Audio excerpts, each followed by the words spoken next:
ಭಗವದ್ಗೀತೆಯಲ್ಲಿ 3 ರೀತಿಯಾದಂತಹ ಉಪದೇಶ, 3 ಮಾರ್ಗಗಳನ್ನು ತೋರಿಸಿದ್ದಾನೆ. ಭಕ್ತಿ ಯೋಗ, ಕರ್ಮಯೋಗ, ಜ್ಞಾನಯೋಗ. ಈ ಮೂರನ್ನು ಅನುಸರಿಸಿದವರು ಮಹಾರಾಜರು. ಹೇಗೆ ಅಂತ ನೋಡ್ತಾ ಹೋದರೆ, ಭಕ್ತಿ ಯೋಗ, ಮಹಾರಾಜರ ಭಕ್ತಿಯ ಬಗ್ಗೆ ನಾನೇನು ಹೇಳಬೇಕಾದ್ದಿಲ್ಲ, ಅದು ಪರಾಕಾಷ್ಠೆಯ ಭಕ್ತಿ. ಮಹಾಭಾರತದಲ್ಲಿ ಯುಧಿಷ್ಠಿರ ಭೀಷ್ಮಾಚಾರ್ಯರನ್ನ ಪ್ರಶ್ನೆ ಕೇಳ್ತಾನೆ, ಕೋ ಧರ್ಮ ಸರ್ವಧರ್ಮಾಣಾಂ ಭವತಃ ಪರಮೋ ಮತಃ ಅಂತ. ಅದಕ್ಕೆ ಭೀಷ್ಮಾಚಾರ್ಯರು ಹೇಳ್ತಾರೆ, ಏಷಮೇ ಸರ್ವಧರ್ಮಾಣಾಂ ಧರ್ಮೋಧಿಕತಮೋ ಮತಃ ಯದ್ಭಕ್ತ್ಯ ಪುಂಡರೀಕಾಕ್ಷಂ ಸ್ತವೈರರ್ಚೇನ್ ನರಸ್ಸದಾ ಅಂತ. ಅಂದರೆ ಏನು, ಯಾವ ಧರ್ಮ ಎಲ್ಲ ಧರ್ಮಕ್ಕಿಂತನೂ ಮಿಗಿಲಾದಂಥದ್ದು ಅಂತ ಭೀಷ್ಮಾಚಾರ್ಯರನ್ನ ಯುಧಿಷ್ಠಿರ ಪ್ರಶ್ನೆ ಮಾಡಿದಾಗ ಭೀಷ್ಮಾಚಾರ್ಯರು ಹೇಳ್ತಾರೆ, ಎಲ್ಲ ಧರ್ಮಗಳಿಗಿಂತಲೂ ಮಿಗಿಲಾದಂತಹ ಧರ್ಮ ನಾಮಜಪ, ಭಗವಂತನ ನಾಮೋಚ್ಚಾರಣೆ ಮಾಡೋದೇ ಅತಿ ದೊಡ್ಡವಾದಂತಹ ಧರ್ಮ ಅಂತ. ಯಾರು ಹೇಳೋದು ಅಂದರೆ ಭೀಷ್ಮಾಚಾರ್ಯರು. ಸಾಧಾರಣ 700 ವರ್ಷ ಜೀವನ ನಡೆಸಿದವರು, ಅದರಲ್ಲಿ 600 ವರ್ಷ ಕೇವಲ ಅಧ್ಯಯನಕ್ಕೆ ಮೀಸಲಾಗಿಟ್ಟಿದ್ರು ಅವರು. ಪರಶುರಾಮರ ಹತ್ರ ಅವರು ಅಧ್ಯಯನ ಮಾಡಿದವರು. ಅಷ್ಟು ಅಧ್ಯಯನ ಮಾಡಿದ ಮೇಲೆ ಅವ್ರಿಗೆ ಕೊನೆಯಲ್ಲಿ ಅವರು ಹೇಳಿದ್ದು, ಎಲ್ಲ ಧರ್ಮಗಳಿಗಿಂತ ಮಿಗಿಲಾದಂತಹ ಧರ್ಮ ಯಾವುದು ಅಂದರೆ ನಾಮಜಪ, ನಾಮೋಚ್ಚಾರಣೆಯೇ ಮಹಾ ಧರ್ಮ ಅಂತ ಭೀಷ್ಮಾಚಾರ್ಯರು ಹೇಳ್ತಾರೆ. ಅದರ ಅನುಸಾರವಾಗಿ ಮಹಾರಾಜರು ನಾಮಜಪವನ್ನೇ ಪ್ರಚಾರ ಮಾಡಿದ್ರು. ಒಂದು ಸಂದರ್ಭದಲ್ಲಿ ಒಬ್ಬರು ಶಿಷ್ಯರಿಗೆ ಜಿಜ್ಞಾಸೆ ಬಂತಂತೆ, ಯಾರೇ ಮಹಾರಾಜನಲ್ಲಿ ಬಂದರೂ ಏನಾದರೂ ಕಷ್ಟ ಇದೆ ಇತ್ಯಾದಿ ಏನೇ ಹೇಳ್ಕೊಂಡ್ರು ರಾಮಜಪ ಮಾಡಿ, ರಾಮನಾಮ ಜಪ ಮಾಡಿ ಅಂತಾನೆ ಎಲ್ರಿಗೂ ಒಂದೇ ಉಪದೇಶ ಮಾಡ್ತಿದ್ರು. ಹಾಗಾಗಿ ಅವರಿಗೆ ಜಿಜ್ಞಾಸೆ ಬಂತಂತೆ, ಮಹಾರಾಜರು ಎಲ್ರಿಗೂ ರಾಮನಾಮ ಜಪ ಮಾಡಿ ಅಂತ ಹೇಳ್ತಾರೆ, ಆದರೆ ಮಹಾರಾಜರು ಬೇರೆ ಕರ್ಮಗಳಲ್ಲೂ ನಿರತರಾಗಿರ್ತಾರಲ್ಲ,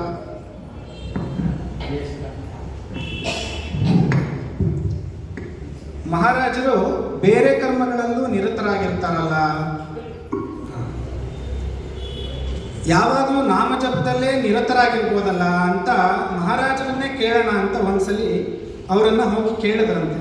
ನೀವು ಎಲ್ಲ ಒಂದು ಕಷ್ಟಗಳಿಗೆ, ಯಾವುದೇ ಒಂದು ಕಷ್ಟ ನಮಗೆ ಬಂದರೂ ಅದಕ್ಕೆ ಪರಿಹಾರ ರಾಮನಾಮ ಅನ್ನೋದಾದರೆ, ಬೇರೆ ಕರ್ಮಗಳು, ಸ್ನಾನಾದಿಗಳು, ಸಂಧ್ಯಾ ವಂದನೆ ಇತ್ಯಾದಿ ಕರ್ಮಗಳನ್ನು ನೀವು ಯಾಕೆ ಮಾಡ್ತೀರಾ ಅಂತ ಕೇಳಿದಾಗ ಮಹಾರಾಜರು ಅವರನ್ನು ಹತ್ರ ಕರೆದ್ರಂತೆ. ಹತ್ರ ಕರೆದುಬಿಟ್ಟು ಅವ್ರ ಕಿವಿಗೆ ಅವ್ರ ಹೆಬ್ಬೆಟ್ಟನ್ನಿಟ್ರಂತೆ.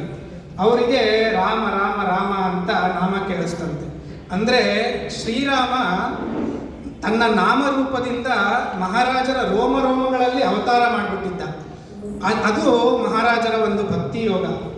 ಇನ್ನು ಕರ್ಮಯೋಗಕ್ಕೆ ಬಂದರೆ ಈಶಾವಾಸ್ಯ ಹೇಳುತ್ತೆ, ಕುರುವನ್ನೇವೇಹ ಕರ್ಮಾಣಿ ಜಿಜೀವಿಷೇತ್ ಅಂತ. ಅಂದರೆ ಎಲ್ಲಿವರೆಗೂ ಜೀವ ಇರುತ್ತೋ ಅಲ್ಲಿವರೆಗೂ ನಾವು ನಮಗೆ ವಿಹಿತವಾದಂತಹ ಕರ್ಮಗಳನ್ನು ಮಾಡ್ತಾನೇ ಇರಬೇಕು ಅಂತ ಉಪನಿಷತ್ತಿನ ಉಪದೇಶ. ಆದರೆ ಒಂದು ಪ್ರಶ್ನೆ ನಮಗೆ ಬರುತ್ತೆ, ಜ್ಞಾನಿಯಾದವನು ಮಾಡಬೇಕಾ ಅಂತ. ಇವಾಗ ಕೇಳಿದ್ವಿ, ಯೋ ವೇದಾದೌ ಸ್ವರಃ ಪ್ರೋಕ್ತೋ ವೇದಾಂತೆ ಚ ಪ್ರತಿಷ್ಠಿತ ತಸ್ಯ ಪ್ರಕೃತಿಲೀನಸ್ಯ ಯಃ ಪರಃ ಸ ಮಹೇಶ್ವರ. ಯಾರು ವೇದಾಂತ ತತ್ವವನ್ನು ತಿಳಿದು ಜ್ಞಾನಿಯಾಗಿರ್ತಾನೋ ಅವನೇ ಪರಮೇಶ್ವರ ಅಂತ ಆ ವೇದವಾಕ್ಯದ ಅರ್ಥ. ಅಂತಹ ಜ್ಞಾನಿಗಳು ಕೂಡ ಕರ್ಮವನ್ನು ಆಚರಣೆ ಮಾಡಬೇಕಾ? ಯಾಕೆ ಅಂದರೆ ಕರ್ಮ ಯಾತಕ್ಕೋಸ್ಕರ ನಾವು ಆಚರಣೆ ಮಾಡ್ತೀವಿ ಅಂದರೆ, ವಿಹಿತ ಕರ್ಮವನ್ನು ತ್ಯಾಗ ಮಾಡಿದ್ರೆ ಪಾಪ ಬರುತ್ತೆ, ವಿಹಿತ ಕರ್ಮವನ್ನು ಆಚರಣೆ ಮಾಡಿದ್ರೆ ಪುಣ್ಯ ಬರುತ್ತೆ. ಆದರೆ ಜ್ಞಾನಿಗೆ ಕಳ್ಕೊಳ್ಳೋದು ಏನೂ ಇಲ್ಲ, ಪಡ್ಕೊಳ್ಳೋದು ಏನೂ ಇಲ್ಲ. ಮಹಾರಾಜರು ಕೂಡ ಹಾಗೇ ಇದ್ದರು. ಹಾಗಾದರೆ ಅವರು ಕರ್ಮಗಳನ್ನು ಆಚರಣೆ ಏನಕ್ಕೆ ಮಾಡ್ತಿದ್ರು ಅಂತ ನಮಗೆ ನಾವೇ ಪ್ರಶ್ನೆ ಹಾಕ್ಕೊಂಡ್ರೆ ಅದಕ್ಕೆ ಭಗವಂತನ ಮಾತಿನಲ್ಲೇ ಉತ್ತರ ಇದೆ. ಭಗವಂತ ಭಗವದ್ಗೀತೆಯಲ್ಲಿ ಹೇಳ್ತಾನೆ, ಯದ್ಯತ್ ಆಚರತಿ ಶ್ರೇಷ್ಠಾಃ ತದೇವೇತರ ಜನಾಃ ಸಯತ್ ಪ್ರಮಾಣಂ ಕುರುತೆ ಲೋಕಸ್ತದನುವರ್ತತೆ ಅಂತ. ಯಾರು ಶ್ರೇಷ್ಠರಂತ ಅನ್ನಿಸ್ಕೊಂಡಿರ್ತಾರೋ, ಗುರುಸ್ಥಾನದಲ್ಲಿರ್ತಾರೋ, ಅವರು ಯಾವ ರೀತಿಯಾದ ಆಚರಣೆಗಳನ್ನು ಮಾಡ್ತಾರೋ ಅದನ್ನೇ ಬೇರೆ ಎಲ್ಲ ಜನರು ಅನುವರ್ತನೆಯನ್ನು ಮಾಡ್ತಾರೆ. ಹಾಗಾಗಿ ಮಹಾರಾಜರಿಗೆ ಯಾವುದೇ ಕಾಮನೆಗಳಿರಲಿಲ್ಲ. ಅವರು ನಿಷ್ಕಾಮ್ಯವಾದ ಜೀವನವನ್ನು ನಡೆಸಿದ್ರು. ಆದರೆ ಅವ್ರ ಜೀವನದಲ್ಲಿ ಒಂದು ಕಾಮನೆಯನ್ನು ಮಾತ್ರ ಅವ್ರು ಇಟ್ಕೊಂಡಿದ್ರು. ಯಾವುದು ಆ ಕಾಮನೆ ಅಂದರೆ, ನಮ್ಮ ಹತ್ರ ಬರುವಂತಹ ಯಾರೇ ಶಿಷ್ಯ ಜನರಾಗಿರಲಿ, ನಮ್ಮಲ್ಲಿ ಅವರು ಆಶ್ರಯ ಪಡೆದ್ರೆ ಅವರು ಸನ್ಮಾರ್ಗದಲ್ಲಿರಬೇಕು, ಅವ್ರಿಗೂ ಕೂಡ ರಾಮನ ಅನುಗ್ರಹ ಆಗಬೇಕು, ನಮ್ಮಂತೆ ಅವರನ್ನು ಮಾಡಬೇಕು ಅಂತ ಮಹಾರಾಜರ ಒಂದು ಉದ್ದೇಶ. ಅದೊಂದು ಅವರಲ್ಲಿ ಇದ್ದಂತಹ ಕಾಮನೆ. ಹಾಗಾದರೆ ಕಾಮನೆ ಇತ್ತಲ್ಲ ಅಂತ ಕೇಳಿದ್ರೆ ಭಗವಂತ ಮತ್ತೆ ಹೇಳ್ತಾನೆ ಭಗವದ್ಗೀತೆಯಲ್ಲಿ, ಧರ್ಮಾವಿರುದ್ಧೋ ಭೂತೇಶು ಕಾಮೋಸ್ಮಿ ಭರತರ್ಷಭ ಅಂತ. ಅಂದರೆ ಕಾಮಕ್ಕೆ ವಿರುದ್ಧವಲ್ಲದಂತಹ ಕಾಮನೆ, ಅಂದರೆ ಧರ್ಮಕ್ಕೆ ಪರವಾದಂತಹ ಕಾಮನೆ ಇದ್ದರೆ, ಯಾರೆಲ್ಲರೂ ಸಜ್ಜನರಲ್ಲಿ ಧರ್ಮಪರವಾದಂತಹ ಕಾಮನೆಗಳು ಇದ್ದರೆ ಆ ಕರ್ಮವು ನಾನೇ ಆಗಿರ್ತೀನಿ ಅಂತ ಭಗವಂತ ಹೇಳಿದ್ದಾನೆ. ಹಾಗಾಗಿ ಈ ರೀತಿಯಾದಂತಹ ಕಾಮನೆ, ಒಂದು ಕಾಮನೆಯನ್ನು ತಮ್ಮ ಜೀವನದಲ್ಲಿ ಮಹಾರಾಜರು ಇಟ್ಟುಕೊಂಡು ಅವರು ಒಂದು ಮಾದರಿಯಾಗಿರಬೇಕು ಸಮಾಜಕ್ಕೆ ಅನ್ನೋ ಒಂದು ಉದ್ದೇಶದಿಂದ ಕರ್ಮಯೋಗದಲ್ಲೂ ಕೂಡ ನಿರತರಾಗಿದ್ದರು. ಕೊನೆಯವರೆಗೂ ತಮ್ಮ ವಿಹಿತ ಕರ್ಮಗಳನ್ನು ಮಾಡಿಕೊಂಡು ಬಂದರು. ಇನ್ನು ಜ್ಞಾನಯೋಗ ಅಂದರೆ ಕೃಷ್ಣ ಹೇಳ್ತಾನೆ, ನಹಿ ಜ್ಞಾನೇನ ಸದೃಶಂ ಪವಿತ್ರಮಿಹ ವಿದ್ಯತೆ ಅಂತ. ಅಂದರೆ ಕರ್ಮಗಳು ಶಾಶ್ವತ ಅಲ್ಲ. ಕರ್ಮದಿಂದ ಒಂದು ಫಲ ನಮಗೆ ಬರುತ್ತೆ, ಅದರ ಫಲವನ್ನು ಅನುಭವಿಸ್ತೀವಿ, ಮತ್ತೆ ಕರ್ಮಗಳನ್ನು ಮಾಡ್ತೀವಿ, ಅದು ಶಾಶ್ವತ ಅಲ್ಲ. ಹಾಗೆ ಭಕ್ತಿ ಕೂಡ ಜ್ಞಾನಕ್ಕೆ ಒಂದು ಮಾರ್ಗ ಹೊರತು ಅದೇ ಕೊನೆ ಅಲ್ಲ. ಹಾಗಾಗಿ ಜ್ಞಾನವೇ ಇವೆಲ್ಲದಕ್ಕೆ ಫಲ. ಹಾಗಾಗಿ ಜ್ಞಾನವನ್ನೇ ಎಲ್ಲದಕ್ಕಿಂತ ಶ್ರೇಷ್ಠ ಅಂತ ಭಗವಂತ ಹೇಳಿದ್ದು. ಮೇಲಾಗಿ ಹೇಳ್ತಾನೆ, ಜ್ಞಾನೀತು ಆತ್ಮೈವ ಮೇಮತಂ ಅಂತ. ಅಂದರೆ ಯಾರು ಜ್ಞಾನಿ ಆಗಿರ್ತಾನೋ ಅವನನ್ನು ನನ್ನಂತೆ ಕಾಣು ಅಂತ ಪರಮಾತ್ಮ ಹೇಳಿದ್ದಾನೆ. ಹಾಗಾಗಿ ಮಹಾರಾಜನ ಜೀವನದಲ್ಲಿ ನೋಡಿದ್ರೆ ಬಾಲ್ಯದಲ್ಲಿ ಬಹಳ ಎಳೆಯ ವಯಸ್ಸು, 5 ವರ್ಷದಲ್ಲೇ ಅವರಿಗೆ ಜ್ಞಾನೋದಯ ಆಯಿತು ಅಂತ ನಾವು ಅವರ ಚರಿತ್ರೆಯಲ್ಲಿ ಕೇಳ್ತೀವಿ. ನಮಗೆ ಒಂದು ಜಿಜ್ಞಾಸೆ ಬರುತ್ತೆ, 5 ವರ್ಷದಲ್ಲಿ ಸಾಧಾರಣವಾದ ಒಂದು ಶಿಶು ಅಂತ ನೋಡಿದ್ರೆ ಯಾವುದು ಸರಿ ಯಾವುದು ತಪ್ಪು ಅನ್ನೋ ವಿವೇಕ ಕೂಡ ಇರಲ್ಲ. ಇನ್ನು ಬ್ರಹ್ಮಜ್ಞಾನವನ್ನು ಮಹಾರಾಜರು ಪಡ್ಕೊಂಡ್ರು ಅಂದರೆ ಇದು ಹೇಗೆ ಸಾಧ್ಯ ಅನ್ನೋ ಒಂದು ಜಿಜ್ಞಾಸೆ ನಮ್ಗೆ ಬರುತ್ತೆ. ಈ ಜಿಜ್ಞಾಸೆ ನಮಗೆ ಏನಕ್ಕೆ ಬರುತ್ತೆ ಅಂದರೆ ನಮ್ಮ ಬೌದ್ಧಿಕ ನಮ್ಮ ಬುದ್ಧಿ ಇದೆಯಲ್ಲ ಅದರ ಮಟ್ಟಕ್ಕೆ ತರ್ಕವನ್ನು ನಾವು ಮಾಡ್ತೀವಿ. ನಮ್ಮ ಬುದ್ಧಿಯ ತರ್ಕಕ್ಕೆ ಮಿಗಿಲಾದಂಥದ್ದು ಜ್ಞಾನಿಗಳ ಒಂದು ವರ್ತನೆ. ಈ ಭಾಗವತದ 1ನೇ ಶ್ಲೋಕದಲ್ಲೇ ವೇದವ್ಯಾಸರು ಹೇಳ್ತಾರೆ, ಜನ್ಮಾದ್ಯಸ್ಯ ಯತೋನ್ಮಯಾದಿತರತಶ್ಚಾರ್ಥೇಶ್ವ ವಿಘ್ನಸ್ವರಾಟ್ ತೇನೇ ಬ್ರಹ್ಮ ಹೃದಯ ಆದಿ ಕವಯೇ ಮುಖ್ಯಂತಿ ಯಂ ಸೂರಯಃ ತೇಜೋವಾರಿ ಮೃದಾ ಯಥಾ ವಿನಿಮಯೋ ಯತ್ರ ತ್ರಿಸರ್ಗೋ ಮೃಷಾ ಧಾಮ್ನಾ ಸ್ವೇನ ಸದಾ ನಿರಸ್ತಕುಹಕಂ ಸತ್ಯಂ ಪರಂ ಧೀಮಹಿ ಅಂತ ಹೇಳ್ತಾರೆ. ಸತ್ಯಂ ಪರಂ ಧೀಮಹಿ ಅಂದರೆ ಬರೀ ಸತ್ಯಂ ಅಹಂ ಧೀಮಹಿ, ಸತ್ಯವನ್ನು ನಾನು ಧ್ಯಾನಿಸುತ್ತೇನೆ ಅಂತ ಹೇಳಿಲ್ಲ, ಪರಸತ್ಯವನ್ನು ಧ್ಯಾನಿಸುತ್ತೇನೆ ಅಂತ ಹೇಳಿದ್ದಾರೆ. ಇಲ್ಲಿ ಪರ ಶಬ್ದಕ್ಕೆ ಅರ್ಥ ಏನು ಅಂತ ನಾವು ನೋಡಿದ್ರೆ ಜಗತ್ ವಿಲಕ್ಷಣವಾದಂತಹ ಸತ್ಯ. ಹಾಗಾಗಿ ಭಾಗವತದಲ್ಲಿ ಅನೇಕ ಲೀಲೆಗಳನ್ನು ವರ್ಣನೆ ಮಾಡ್ತಾ ಹೋಗ್ತಾರೆ ವೇದವ್ಯಾಸರು. ಭಗವಂತ ತನ್ನ ಎಳೆ ವಯಸ್ಸಿನಲ್ಲಿ ಕಿರುಬೆರಳಿನಿಂದ ಬೆಟ್ಟವನ್ನು ಎತ್ತದ, ಅಥವಾ ಹಾವಿನ ಹೆಡೆ ಮೇಲೆ ಕುಣದ, ಇದನ್ನೆಲ್ಲ ನಮ್ಮ ಬುದ್ಧಿಗೆ ತರ್ಕ ಕೊಟ್ಟರೆ ಯಾವುದನ್ನು ನಮಗೆ ನಿಜ ಅಂತ ಅನಿಸೋದಿಲ್ಲ. ಹಾಗಾಗಿ ಮಂಗಳಾಚರಣದ ಶ್ಲೋಕದಲ್ಲೇ ವೇದವ್ಯಾಸರು ಹೇಳಿದ್ದು ಸತ್ಯಂ ಪರಂ ಧೀಮಹಿ. ಅದು ಜ್ಞಾನಿಗಳಾಗಿರ್ಬೋದು, ಭಗವಂತ ಆಗಿರ್ಬೋದು, ಅವರ ಲೀಲೆಗಳು ಜಗತ್ವಿಲಕ್ಷಣವಾಗಿರುತ್ತೆ. ಅದರ ಮುಂದಿನ ಭಾಗದಲ್ಲೇ ಹೇಳ್ತಾರೆ ಸೂತ ಪುರಾಣಿಕರು, ಯಂ ಪ್ರೌರಜಂತಂ ಅನುಪೇತಂ ಅಪೇತ ಕೃತ್ಯಂ ದ್ವೈಪಾಯನೋ ವಿರಹಕಾತರ ಆಜುಹಾವ ಪುತ್ರೇತಿ ತನ್ಮಯತೆಯ ತರವೋಪಿ ನೇದುಸ್ತಂ ಸರ್ವಭೂತ ಹೃದಯಂ ಮುನಿಮಾನತೋಸ್ಮಿ ಅಂತ ಶುಕಾಚಾರ್ಯರ ಬಗ್ಗೆ ಹೇಳ್ತಾ ಸೂತ ಪುರಾಣಿಕರು ಹೇಳ್ತಾರೆ, ವೇದವ್ಯಾಸರಲ್ಲಿ ಅವರು ಹುಟ್ಟಿದ ತಕ್ಷಣ ಶುಕರ ಮಹರ್ಷಿಗಳು ಹುಟ್ಟುತ್ತಿದ್ದಂತೆ ಅವರು ಅಪ್ಪ ಯಾರು ಅಮ್ಮ ಯಾರು ಏನನ್ನೂ ನೋಡಲಿಲ್ಲ, ನಡ್ಕೊಂಡು ಹೊರಟು ಬಿಟ್ರಂತೆ. ಆ ಥರ ಹೊರಟಾಗ ವೇದವ್ಯಾಸರು ಅವರನ್ನು ತನ್ಮಯರಾಗಿ ಪುತ್ರ ಅಂತ ಕೂಗಿದ್ರಂತೆ. ಆಗಲೂ ಅವರು ಹಿಂದೆ ತಿರುಗಿ ನೋಡಲಿಲ್ವಂತೆ, ಹೋಗ್ತಾ ಇದ್ರು. ಆದರೆ ಅವರ ವೇದವ್ಯಾಸರು ಪುತ್ರ ಅಂತ ಕೂಗಿದ್ದಕ್ಕೆ ಎಲ್ಲ ಸುತ್ತಮುತ್ತಲಿದ್ದಂತಹ ಮರಗಿಡಗಳೆಲ್ಲ ಹೋಗೊಟ್ಟುವಂತೆ. ಅಂದರೆ ಹುಟ್ಟುತ್ತಲೇ ಶುಕಾಚಾರ್ಯರು ಜ್ಞಾನಿಗಳಾಗಿ ಹುಟ್ಟುಬಿಟ್ರು. ಆ ಜ್ಞಾನಿಗಳು ಎಲ್ಲ ಒಂದು ಚರಾಚರ ಪ್ರಾಣಿಗಳಾಗಿರ್ಬೋದು, ಮರಗಿಡಗಳಾಗಿರ್ಬೋದು, ಅವರ ಹೃದಯಾಕಾಶದಲ್ಲಿ ಪ್ರವೇಶ ಮಾಡಿ ತಮ್ಮ ತಂದೆಗೆ ಹೋಗೊಟ್ರಂತೆ. ಹೀಗೆ ಶುಕಾಚಾರ್ಯರು ಹುಟ್ಟುತ್ತಲೇ ಜ್ಞಾನಿಯಾಗಿದ್ದರು. ಇದನ್ನು ನಾವು ಭಾಗವತದಲ್ಲಿ ನೋಡಿದ ಮೇಲೆ ಮಹಾರಾಜರಿಗೆ 5 ವರ್ಷಕ್ಕೆ ಜ್ಞಾನೋದಯ ಆಗಿತ್ತು ಅನ್ನೋದರಲ್ಲಿ ನಮಗೆ ಯಾವುದೇ ಸಂಶಯ ಪಡುವ ಅವಶ್ಯಕತೆ ಇಲ್ಲ. ಹಾಗಾಗಿ ಈ ಭಕ್ತಿಯೋಗ, ಕರ್ಮಯೋಗ, ಜ್ಞಾನಯೋಗ 3ರ ಸಮ್ಮೇಳನವೇ ಮಹಾರಾಜರು. ಹಾಗಾಗಿ ಅವರು ಮಹಾಪುರುಷರು. ಇಂಥ ಮಹಾಪುರುಷರಲ್ಲಿ ನಾವು ಆಶ್ರಯವನ್ನು ಪಡೆದುಕೊಂಡ್ರೆ ನಮಗೆ ಏನು ಉಪಯೋಗ, ನಮಗೆ ಯಾವ ಫಲವನ್ನು ನಾವು ಪಡ್ಕೋಬೋದು ಅಂತ ಕೇಳಿದ್ರೆ ಒಂದು ವೃತ್ತಾಂತ ಹೇಳ್ತೀನಿ. ಉತ್ತರ ಕರ್ನಾಟಕದಲ್ಲಿ ಒಂದು ಸಣ್ಣ ಗ್ರಾಮ ಜಾಲಿಹಾಳ ಅಂತ. ಅಲ್ಲಿ ಅನಂತ ಶಾಸ್ತ್ರಿಗಳು ಅಂತ ಅವರ ಜನನ ಆಗುತ್ತೆ. ಅವರಿಗೆ ಬಾಲ್ಯದಿಂದನೇ ತೀವ್ರವಾದ ಮುಮುಕ್ಷತ್ವ. ಈಗಲೇ ಹೇಳಿದಂತೆ ಬಾಲ್ಯದಲ್ಲೇ ಅವ್ರಿಗೆ ನಾನು ಆಧ್ಯಾತ್ಮ ವಿದ್ಯೆಯನ್ನು ಸಂಪಾದನೆ ಮಾಡಬೇಕು, ಅದರಿಂದ ನಾನು ಮುಕ್ತನಾಗಬೇಕು ಅನ್ನುವಂಥ ತೀವ್ರವಾದಂತಹ ಅವರಿಗೆ ಹೆಬ್ಬಯಕೆ. ಅದರ ಅನುಸಾರವಾಗಿ ಅಧ್ಯಾತ್ಮ ವಿದ್ಯೆಯನ್ನು ಪಡ್ಕೋಬೇಕು, ಬ್ರಹ್ಮಜ್ಞಾನವನ್ನು ಪಡ್ಕೋಬೇಕು ಅಂದರೆ ಏನನ್ನು ಮಾಡಬೇಕು ಅಂದರೆ ಬೃಹದಾರಣ್ಯಕೋಪನಿಷತ್ತು ಹೇಳುತ್ತೆ, ಸ್ವಾಧ್ಯಾಯ ಪ್ರವಚನಾಭ್ಯಾಂ ಏವೇತಿ ನಾಕೋ ಮೌದ್ಗಲ್ಯ ತದ್ಧಿ ತಪಃ ಅಂತ. ಅಂದರೆ ಸ್ವಾಧ್ಯಾಯ ಮತ್ತು ಪ್ರವಚನ ಇವೆರಡು ತಪಸ್ಸಿನ ರೀತಿಯಲ್ಲಿ ಆಚರಣೆ ಮಾಡಬೇಕು. ಸ್ವಾಧ್ಯಾಯ ಅಂದರೆ ಏನು? ಉಪನಯನ ಆದ ಒಬ್ಬ ವಟು ಸ್ವಾಧ್ಯಾಯವನ್ನು ಮಾಡಬೇಕು. ತನ್ನ ಶಾಖೆಯ ವೇದಗಳನ್ನು ಗುರುಮುಖೇನ ಅಧ್ಯಯನವನ್ನು ಮಾಡಿ ಅದರ ಅರ್ಥಾನುಸಂಧಾನ ಮಾಡಿಕೊಂಡು ಮೊದಲು ಶ್ರವಣ ಮಾಡಬೇಕು, ಮನನ ಮಾಡಬೇಕು, ಮತ್ತು ನಿಧಿಧ್ಯಾಸನ ಮಾಡಿ ಅದರ ಅರ್ಥಾನುಸಂಧಾನವನ್ನು ಮಾಡ್ಕೋಬೇಕು. ಇನ್ನು ಪ್ರವಚನ, ಅವನು ಏನು ಜ್ಞಾನವನ್ನು ಪಡ್ಕೋತಾನೋ ಅವನು ಬೇರೆಯವರಿಗೆ ಹಂಚಬೇಕು. ಪ್ರತಿದಿನ ಪ್ರವಚನದಿಂದ ಅಧ್ಯಾತ್ಮ ವಿದ್ಯೆಯನ್ನು ಎಲ್ಲರಿಗೂ ಹಂಚಬೇಕು.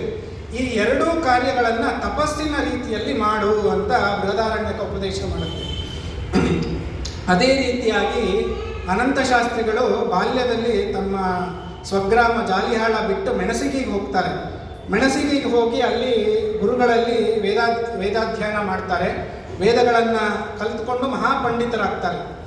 ಪ್ರತಿದಿನ ಸಾಯಂಕಾಲ ಬೇರೆ ಬೇರೆ ಊರುಗಳಲ್ಲಿ ಅಲ್ಲಿನ ಗ್ರಾಮಸ್ಥರಿಗೆ ಭಾಗವತ ಮತ್ತು ಬೇರೆ ಶಾಸ್ತ್ರಗಳ ಪ್ರವಚನವನ್ನು ಮಾಡ್ತಾ ಇರ್ತಾರೆ.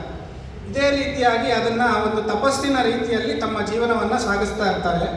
ಅದರ ಫಲವಾಗಿ ಅವರು ಒಂದಿನ ಬಾದಾಮಿಯಲ್ಲಿ ಬನಶಂಕರಿ ದೇವಿಯ ದೇವಸ್ಥಾನಕ್ಕೆ ಹೋಗ್ತಾರೆ. ಅಲ್ಲಿ ದೇವಿಯ ಪ್ರೇರಣೆ ಆಗುತ್ತೆ ಅವರಿಗೆ, ನೀವು ಇಲ್ಲಿದ್ದು ಸಾಕಾಗಿದೆ, ನಿಮಗೆ ಅಂತ ಒಬ್ಬರು ನಿಯತ ಗುರುಗಳಿದ್ದಾರೆ, ಅವರನ್ನು ನೀವು ಅನ್ವೇಷಣೆ ಮಾಡಬೇಕು. ಅವರು ಇಲ್ಲಿಲ್ಲ, ಉತ್ತರ ಭಾರತದಲ್ಲಿದ್ದಾರೆ. ನೀವು ಉತ್ತರ ಭಾರತಕ್ಕೆ ಯಾತ್ರೆಯನ್ನು ಮಾಡಿ ನಿಮ್ಮ ನಿಯತ ಗುರುಗಳನ್ನು ಅನ್ವೇಷಣೆ ಮಾಡಿ ಅವರಿಂದ ಉಪದೇಶವನ್ನು ಪಡೆಯಿರಿ ಅಂತ ಅಮ್ಮನವರ ಅಪ್ಪಣೆಯ ಮೇರೆಗೆ ಅನಂತಶಾಸ್ತ್ರಿಗಳು ಅಲ್ಲಿನ ಅವರ ಕುಟುಂಬದವರಿಗೆಲ್ಲ ಹೇಳ್ತಾರೆ, ನನಗೆ ಸಂಸಾರಾದಿ ಅನ್ಯ ಆಶ್ರಮಗಳಲ್ಲಿ ನನಗೆ ಅಭಿರುಚಿ ಇಲ್ಲ, ನಾನು ಅಧ್ಯಾತ್ಮ ವಿದ್ಯೆಯನ್ನು ಪಡ್ಕೋಬೇಕಾದ್ರಿಂದ ನನ್ನ ಗುರುಗಳನ್ನು ಅನ್ವೇಷಣೆ ಮಾಡ್ತಾ ಉತ್ತರ ಭಾರತದ ಕಡೆ ಹೊರಡ್ತೀನಿ ಅಂತ ಅನಂತಶಾಸ್ತ್ರಿಗಳು ಯಾತ್ರೆ ಬೆಳೆಸ್ತಾರೆ. ಕಾಶಿಗೆ ತಲುಪಬೇಕು ಅಂತ ಅವರ ಉದ್ದೇಶ. ಹೋಗ್ತಾ ದಾರಿಯಲ್ಲಿ ಅನೇಕ ಗ್ರಾಮಗಳು, ಪಟ್ಟಣಗಳು ಎಲ್ಲವನ್ನೂ ದಾಟ್ತಾರೆ. ಅಲ್ಲಿರುವಂತಹ ಸಾಧು ಸಂತರನ್ನೆಲ್ಲ ಭೇಟಿ ಮಾಡ್ತಾರೆ. ಅಲ್ಲಿರುವಂತಹ ಪಂಡಿತರ ಜೊತೆ ವಾಕ್ಯಾರ್ಥಗಳನ್ನು ನಡೆಸ್ತಾರೆ. ಎಲ್ಲ ಕಡೆನೂ ಅವರಿಗೆ ಬಹಳ ಎತ್ತರವಾದಂತಹ ಹೆಸರು ಬರುತ್ತೆ. ಮಹಾಪಂಡಿತರು, ವೇದದಲ್ಲಿ ಬಹಳ ಆಳವಾದಂತಹ ಜ್ಞಾನವನ್ನು ಪಡೆದುಕೊಂಡವರು ಅಂತ ಅವರಿಗೆ ಹೆಸರು ಬರುತ್ತೆ. ಆದರೆ ಅವ್ರ ಮನಸ್ಸಿಗೆ ಯಾರು ಇವರೇ ನಮ್ಮ ನಿಯತ ಗುರುಗಳು ಅನ್ನೋದು ಭಾಸ ಆಗೋದಿಲ್ಲ. ಕೊನೆಗೆ ಕಾಶಿ ಪಟ್ಟಣ ತಲುಪ್ತಾರೆ. ಆಗಿನ ಕಾಲಕ್ಕೆ ಕಾಶಿ ಪಟ್ಟಣ ಇಡೀ ಪಟ್ಟಣವೇ ಒಂದು ಪಂಡಿತರ ಊರಾಗಿತ್ತು. ಅಲ್ಲಿ ಎಲ್ಲ ಪಂಡಿತರನ್ನ ಭೇಟಿಯಾಗ್ತಾರೆ. ಕೆಲವು ತಿಂಗಳುಗಳು ಕಾಶಿ ವಿಶ್ವನಾಥನ ಸೇವೆಯನ್ನು ಮಾಡಿಕೊಂಡು ಅಲ್ಲಿರುವ ಪಂಡಿತರ ಜೊತೆ ಎಲ್ಲ ವಾಕ್ಯಾರ್ಥವನ್ನು ಮಾಡ್ತಾರೆ. ಮತ್ತೆ ಅನೇಕ ಸಾಧು ಸಂತರನ್ನು ಭೇಟಿಯಾಗ್ತಾರೆ. ಅಲ್ಲೂ ಕೂಡ ಅವರಿಗೆ ನಮ್ಮ ನಿಯತ ಗುರುಗಳು ಸಿಕ್ಕಿದ್ರು ಅನ್ನೋ ಭಾವ ಅವರಿಗೆ ಬರೋದಿಲ್ಲ. ಆವಾಗ ಯಾರೋ ಒಬ್ಬರು ಅವ್ರಿಗೆ ಹೇಳ್ತಾರೆ, ಇಲ್ಲಿ ಹತ್ತಿರದಲ್ಲಿ ಹೋಲ್ಕರ್ ಸಾಮ್ರಾಜ್ಯ ಇದೆ, ಅಲ್ಲಿ ಪಂಡಿತರನ್ನು ಬಹಳ ಅವರು ಹೋಲ್ಕರ್ ಮಹಾರಾಜರು ಪ್ರೋತ್ಸಾಹಿಸ್ತಾರೆ, ಅಲ್ಲಿ ನೀವು ಹೋಗಿ ಪ್ರಯತ್ನ ಪಡಿ ಅಂತ ಹೇಳಿದ ಮೇರೆಗೆ ಅನಂತಶಾಸ್ತ್ರಿಗಳು ವಾರಣಾಸಿ ಪಟ್ಟಣದಿಂದ ಇಂದೋರಿಗೆ ಬರ್ತಾರೆ. ಇಂದೋರ್ನಲ್ಲಿ ಒಂದು ಮಾರುತಿ ಮಂದಿರದಲ್ಲಿ ಅವರು ಕೂತಿರ್ತಾರೆ. ಅಲ್ಲಿಗೆ ಭಯ್ಯಾ ಸಾಹೇಬ್ ಮೋದಕ್ ಅಂತ ಆ ಊರಿನ ಒಬ್ಬ ಬ್ರಾಹ್ಮಣರು ಅವರು ಬಂದು, ಯಾರೋ ತೇಜಸ್ವಿಯಾದ ವಿಪ್ರ ಕೂತಿದಾನಲ್ಲ, ತ್ರಿಪುಂಡ್ರ ಹಾಕ್ಕೊಂಡು ಬಹಳ ತೇಜಸ್ವಿಯಾಗಿದ್ದರು, ಇವರು ಮಹಾಪಂಡಿತರು ಅಂತ ಕಾಣುತ್ತೆ ಅಂತ ಹೇಳಿ, ಈಗಿನ ಕಾಲ ಅಲ್ಲ, ಹಾಗಾಗಿ ಮನೆಗೆ ಬಂದು ಆತಿಥ್ಯ ಸ್ವೀಕರಿಸಿ ಅಂತ ಅವರನ್ನು ಆವಾಹಿಸಿದರು. ಆಯಿತು ಅಂತ ಒಪ್ಕೊಂಡು ಅನಂತಶಾಸ್ತ್ರಿಗಳು ಅವ್ರ ಮನೆಗೆ ಹೋಗ್ತಾರೆ. ಮನೆಗೆ ಹೋಗಿ ಅವರಿಗೆ ಇವರು ಭಯ್ಯಾ ಸಾಹೇಬ್ ಮೋದಕ್ ಅವರು ಊಟೋಪಚಾರಗಳನ್ನೆಲ್ಲ ಬಡಿಸ್ತಾರೆ. ಬಡಿಸಿದ ಮೇಲೆ ತಾವು ವಿಶ್ರಾಂತಿ ಪಡೆದುಕೊಳ್ಳಿ, ನಮ್ಮೂರಿಗೆ ಒಬ್ಬರು ಸಂತರು ಬಂದಿದ್ದಾರೆ, ಅವರ ದರ್ಶನಕ್ಕೆ ನಾನು ಹೋಗಬೇಕಾಗಿದೆ, ನಾನು ಹೋಗಿ ಬರ್ತೀನಿ ಅಂತ ಹೇಳ್ತಾರೆ. ಸರಿ ಆಗ್ಬೋದು ಅಂತ ವಿಶ್ರಾಂತಿ ಪಡಿತಾ ಇರ್ತಾರೆ ಅನಂತ ಶಾಸ್ತ್ರಿಗಳು. ಭಯ್ಯ ಸಾಹೇಬ್ ಮೋದಕ್ ಅವರು ಹೋಗಿ ಆ ಸಂತರನ್ನು ನೋಡಿಕೊಂಡು ಮರಳಿ ವಾಪಸ್ ಮನೆಗೆ ಬರ್ತಾರೆ. ವಾಪಸ್ ಮನೆಗೆ ಬಂದಾಗ ಅನಂತ ಶಾಸ್ತ್ರಿಗಳಿಗೆ ಅನಿಸುತ್ತೆ, ನಾನು ತಪ್ಪು ಮಾಡಿಬಿಟ್ಟೆ, ನಾನು ಹೋಗಬೇಕಿತ್ತಲ್ಲ, ಸಂತರು ಬಂದಿದ್ದಾರೆ, ನಾನು ಗುರುಗಳನ್ನ ಹುಡುಕೊಂಡು ಬಂದಿದ್ದೀನಿ, ನಾನು ಹೋಗಬೇಕಿತ್ತು ಅಂತ ಅವ್ರಿಗೆ ಅನಿಸಿದಾಗ ಅವರು ಹೋಗ್ತಾರೆ. ಮತ್ತು ನನ್ನನ್ನು ಆ ಸಂತರ ಹತ್ರ ಕರ್ಕೊಂಡು ಹೋಗಿ ಅಂತ ಭಯ್ಯ ಸಾಹೇಬ್ ಮೋದಕ್ ಅವ್ರಿಗೆ ಹೇಳಿ ಅಲ್ಲಿಗೆ ಕರ್ಕೊಂಡು ಹೋಗ್ತಾರೆ. ಕರ್ಕೊಂಡು ಹೋದಾಗ ಆ ಸಂತರು ಯಾರು ಅಂತ ನೋಡಿದ್ರೆ ಮಹಾರಾಜರೇ ಆಗಿರ್ತಾರೆ. ಮಹಾರಾಜರು ಅವಾಗ ಹೇಗೆ ಕೂತಿರ್ತಾರೆ ಅಂದರೆ ಒಂದು ಕೌಪೀನವನ್ನು ಮಾತ್ರ ಧಾರಣೆ ಮಾಡಿರ್ತಾರೆ. ಸುತ್ತ ಹೆಂಗಸರು ಗಂಡಸರು ಎಲ್ಲ ಅವರ ಭಕ್ತವೃಂದ ಕೂತಿರುತ್ತೆ. ಆವಾಗ ಅನಂತ ಶಾಸ್ತ್ರಿಗಳಿಗೆ ಇನ್ನೂ ಸ್ವಲ್ಪ ಅಹಂಭಾವ ಇರುತ್ತೆ, ನಾನು ಎಂಬಂತಹ ಭಾವ ಇರುತ್ತೆ. ಅವರಿಗೆ ಏನನ್ಸುತ್ತೆ, ಇವರು ನಮ್ಮ ಗುರುಗಳಾಗಕ್ಕೆ ಸಾಧ್ಯ ಇಲ್ಲ, ಇವರು ಹೇಗೆ ನಮ್ಮ ಗುರುಗಳಾಗಕ್ಕೆ ಸಾಧ್ಯ ಅಂತ ಹೇಳಿ ಅವರನ್ನು ತಿರಸ್ಕಾರ ಮಾಡಿ ಮತ್ತೆ ಬಂದುಬಿಡ್ತಾರೆ. ಮತ್ತೆ ಮಾರನೇ ದಿನ ಅವರು ಇಂದೋರ್ ಪಟ್ಟಣ ಬಿಟ್ಟು ಮುಂದೆ ನರಸಿಂಹವಾಡಿ ಅಂತ ಒಂದು ಸಣ್ಣ ಗ್ರಾಮ, ಅಲ್ಲಿಗೆ ಬರ್ತಾರೆ. ಅಲ್ಲಿಗೆ ಬಂದಾಗ ಒಂದು ದತ್ತಾತ್ರೇಯನ ದೇವಸ್ಥಾನ ಇರುತ್ತೆ. ಅಲ್ಲಿ ದತ್ತಾತ್ರೇಯನ ಮುಂದೆ ಅನಂತ ಶಾಸ್ತ್ರಿಗಳು ನಿಂತ್ಕೊಂಡು ಪರಿಪರಿಯಾಗಿ ಬೇಡ್ಕೋತಾರೆ. ಕಣ್ಣಲ್ಲಿ ನೀರು ಬರುತ್ತೆ. ಸ್ವಾಮಿ ದತ್ತಾತ್ರೇಯ, ಎಷ್ಟೋ ತಿಂಗಳಿಂದ ನಾನು ನಮ್ಮ ಗುರುಗಳನ್ನು ಹುಡುಕೊಂಡು ಮನೆ ಮಠ ಎಲ್ಲ ಬಿಟ್ಟು ಗುರುಗಳ ಅನ್ವೇಷಣೆಗಾಗಿ ಬಂದಿದ್ದೀನಿ, ಆದರೂ ಕೂಡ ನನ್ನ ಗುರುಗಳನ್ನು ನೀನು ತೋರಿಸ್ಲಿಲ್ಲ ಅಂತ ದತ್ತಾತ್ರೇಯನ ಮುಂದೆ ಅವರು ಹೇಳ್ಕೊತಾರೆ. ಅವತ್ತು ಅದೇ ದೇವಸ್ಥಾನದಲ್ಲಿ ಅನಂತ ಶಾಸ್ತ್ರಿಗಳು ವಾಸ್ತವ್ಯ ಹೂಡ್ತಾರೆ. ರಾತ್ರಿ ಅವ್ರ ಕನಸಿನಲ್ಲಿ ದತ್ತಾತ್ರೇಯ ಬರ್ತಾನೆ. ದತ್ತಾತ್ರೇಯ ಬಂದು ಹೇಳ್ತಾನೆ, ಅಲ್ಲಪ್ಪ, ನಿನ್ನ ನಿಯತ ಗುರುಗಳನ್ನು ನಾನು ಇಂದೋರ್ ಪಟ್ಟಣದಲ್ಲೇ ತೋರಿಸಿದ್ದೆ, ಆ ತೋರಿಸಿದ್ದ ಗುರುಗಳನ್ನು ತಿರಸ್ಕಾರ ಮಾಡಿ ಇಲ್ಲಿಗೆ ಬಂದ್ಬಿಟ್ಟಿದ್ಯಲ್ಲ ಅಂತ ದತ್ತಾತ್ರೇಯ ಅಪ್ಪಣೆ ಕೊಡಿಸ್ತಾನೆ. ಹೀಗೆ ಕೇಳಿದ ಮೇಲೆ ಅನಂತ ಶಾಸ್ತ್ರಿಗಳಿಗೆ ಬಹಳ ಪಶ್ಚಾತ್ತಾಪ ಆಗುತ್ತೆ. ನಾನು ನನ್ನ ನಿಯತ ಗುರುಗಳು ಸಿಕ್ಕಿದ್ರು ನಾನು ಅವರನ್ನು ತಿರಸ್ಕಾರ ಮಾಡಿ ಬಂದ್ಬಿಟ್ನಲ್ಲ ಅಂತ ಬೆಳಗ್ಗೆ ಎದ್ದ ತಕ್ಷಣ ಇಂದೋರ್ ಪಟ್ಟಣಕ್ಕೆ ಮತ್ತೆ ಓಡ್ತಾರೆ. ಓಡಿ ಭಯ್ಯ ಸಾಹೇಬ್ ಮೋದಕ್ ಅವ್ರ ಮನೆಗೆ ಹೋಗಿ ಅವರನ್ನು ಕೇಳ್ತಾರೆ, ಮೊನ್ನೆ ಬಂದಿದ್ರಲ್ಲ ಸಂತರು, ಅವ್ರು ಇದ್ದಾರಾ ಅಂತ. ಯಾರು ಅವರು ಅಂತ ಕೇಳ್ತಾರೆ. ಅವಾಗ ಅವ್ರು ಹೇಳ್ತಾರೆ, ಇವರು ಗೋಂದಾವಲೇಕರ ಮಹಾರಾಜರು, ಬ್ರಹ್ಮಚೈತನ್ಯ ಮಹಾರಾಜರು ಅಂತ ಭಯ್ಯ ಸಾಹೇಬ್ ಮೋದಕರು ಹೇಳಿದಾಗ ಅವ್ರು ಇದ್ದಾರಾ ಅಂತ ಕೇಳಿದ್ರೆ, ಇಲ್ಲ 2 ದಿನ ಆಯಿತು ಅವರು ಗೋಂದಾವಲಿಗೆ ಹೊರಟರು ಅಂತ ಹೇಳ್ತಾರೆ. ಸರಿ ಅಂತ ಅನಂತ ಶಾಸ್ತ್ರಿಗಳು ಅವರಿಗೆ ತೀವ್ರವಾಗಿ ಅವಾಗ ಮಹಾರಾಜರನ್ನು ನೋಡಬೇಕು, ಅವ್ರ ಕಾಲಿಗೆ ಬೀಳಬೇಕು ಅಂತ ಒಂದು ತೀವ್ರವಾದ ಬಯಕೆ ಬರುತ್ತೆ. ಅದರ ಅನುಸಾರವಾಗಿ ಅವರು ಇಂದೋರ್ ಪಟ್ಟಣವನ್ನು ಬಿಟ್ಟು ಮತ್ತೆ ಗೋಂದಾವಲಿಗೆ ಬರ್ತಾರೆ. ಗೋಂದಾವಲಿಗೆ ಬಂದು ಮಹಾರಾಜರ ಮನೆ ಗೋಂದಾವಲಿಯಲ್ಲಿ ಅಷ್ಟೊತ್ತಿಗೆ ಆಗಲೇ ಆಶ್ರಮವಾಗಿತ್ತು. ಎಷ್ಟೋ ಜನ ಭಕ್ತರು ಬರ್ತಿದ್ರು. ಒಂದು ರಾಮ ಮಂದಿರವನ್ನು ಪ್ರತಿಷ್ಠಾಪನೆ ಮಾಡಿದರು, ಒಂದು ಶಿವಲಿಂಗವನ್ನು ಪ್ರತಿಷ್ಠಾಪನೆ ಮಾಡಿದರು. ಅಲ್ಲಿ ಮಹಾರಾಜರು ತಮ್ಮ ಶಿಷ್ಯರಿಗೆ ಪ್ರವಚನ ಮಾಡ್ತಾ ಕೂತಿದ್ರು. ಏನನ್ನೂ ನೋಡಲಿಲ್ಲ ಅನಂತ ಶಾಸ್ತ್ರಿಗಳು. ಗೋಂದಾವಲಿಗೆ ಬರ್ತಿದ್ದಂಗೆ ಮಹಾರಾಜರ ಮನೆ ಅಂತ ಕೇಳಿದ ತಕ್ಷಣ ಎಲ್ಲರೂ ಹೇಳಿದ್ರು. ಅವರು ಅವ್ರ ಮನೆಗೆ ನುಗ್ಗಿ ಅವರ ಗುರುಗಳ ಪಾದದಲ್ಲಿ ಬಿದ್ದರು. ಆವಾಗ ಅನಂತ ಶಾಸ್ತ್ರಿಗಳಲ್ಲಿ ಒಂದು ಉದ್ಗಾರ ಬಂತು, ಸದ್ಗುರು ಮಾಜೆ ಮಾರುತಿ ಅವತಾರ ಅಂತ. ಅಂದರೆ ಮಹಾರಾಜರ ಮಾರುತಿ ಅವತಾರವನ್ನೇ ತೋರಿಸ್ಬಿಟ್ಟಿದ್ರು ಅನಂತ ಶಾಸ್ತ್ರಿಗಳಿಗೆ. ಅನಂತ ಶಾಸ್ತ್ರಿಗಳು ಅವ್ರ ಪಾದಕ್ಕೆ ಬಿದ್ದಾಗಲೇ ಅವರ ಪ್ರಣಿಪತ್ತಾಯಿತು. ಅಂದರೆ ಭಗವಂತ ಹೇಳ್ತಾನೆ, ತದ್ವಿದ್ಧಿ ಪ್ರಣಿಪಾತೇನ ಪರಿಪ್ರಶ್ನೇನ ಸೇವಯ ಉಪದೇಕ್ಷಂತಿ ತೇ ಜ್ಞಾನಂ ಜ್ಞಾನಿನಸ್ ತತ್ವದರ್ಶಿನಃ ಅಂತ. ಅಂದರೆ ಜ್ಞಾನಿಗಳು ತತ್ವವನ್ನು ದರ್ಶನ ಮಾಡಿದವರು ಬೇರೆಯವ್ರಿಗೂ ಜ್ಞಾನವನ್ನು ಉಪದೇಶ ಮಾಡ್ತಾರೆ, ಆ ಜ್ಞಾನವನ್ನು ತಿಳಿಸ್ಕೊಡ್ತಾರೆ. ಆದರೆ ಅದಕ್ಕೋಸ್ಕರ ಒಬ್ಬ ಮುಮುಕ್ಷು ಆದವನು ಅವನ ಪ್ರಯತ್ನವನ್ನು ಮಾಡಬೇಕು. ಏನದು ಪ್ರಯತ್ನ ಅಂತ ಕೇಳಿದ್ರೆ, ತದ್ವಿದ್ಧಿ ಪ್ರಣಿಪಾತೇನ. ಪ್ರಣಿಪತ್ ಅಂದರೆ ಏನು? ಪೂರ್ತಿಯಾಗಿ ಶರಣಾಗತನಾಗೋದು. ಗುರುಗಳಲ್ಲಿ ಹೋಗಿ ಶರಣಾಗತರಾಗ್ಬಿಟ್ರು ಅನಂತ ಶಾಸ್ತ್ರಿಗಳು. ಪ್ರಣಿಪತ್. ಅದಾದಮೇಲೆ ಏನು? ಪರಿಪ್ರಶ್ನ. ಎಲ್ಲ ವೇದಗಳನ್ನು ಇತ್ಯಾದಿಗಳನ್ನು ಓದಿದಾಗ ಸಹಜವಾಗಿ ನಮಗೆ ಕೆಲವು ಕಡೆ ವೈರುಧ್ಯ ಕಾಣುತ್ತೆ, ನಮಗೆ ಸಂಶಯಗಳು ಬರುತ್ತೆ. ಆ ಸಂಶಯಗಳಿಗೆ ಉತ್ತರಗಳನ್ನು ಕಾಣ್ಕೋಬೇಕು ಅಂದರೆ ನಮ್ಮ ಗುರುಗಳಲ್ಲಿ ಆ ಪರಿಪ್ರಶ್ನೆಯನ್ನು ಮಾಡಿ ಅವರಿಂದ ಉತ್ತರಗಳನ್ನು ಪಡ್ಕೊಂಡು ನಮ್ಮ ಜಿಜ್ಞಾಸೆಯನ್ನು ನೀಗಿಸ್ಕೋಬೇಕು. ಅದು ಪರಿಪ್ರಶ್ನೆ. ಮುಂದಿನದ್ದು ಏನು ಅಂದರೆ ಸೇವೆಯಿಂದ ಗುರುಗಳನ್ನು ನಾವು ನಮ್ಮವರನ್ನಾಗಿ ಮಾಡ್ಕೋಬೇಕು. ಅದಕ್ಕಾಗಿ ಅನಂತ ಶಾಸ್ತ್ರಿಗಳು ನಮ್ಮ ಗುರುಗಳ ಸೇವೆಯಲ್ಲೇ ನಿರತನಾಗಿ ಅವರ ಜೊತೆನೇ ಗೋಂದಾವಲಿಯಲ್ಲೇ ಮಾಣಗಂಗಾ ತೀರದಲ್ಲೇ ಇರ್ತೀನಿ ಅಂತ ನಿಶ್ಚಯ ಮಾಡ್ಕೋತಾರೆ. ಅವತ್ತಿನಿಂದ ಅವರ ದಿನಚರಿನೇ ಬದಲಾಗುತ್ತೆ.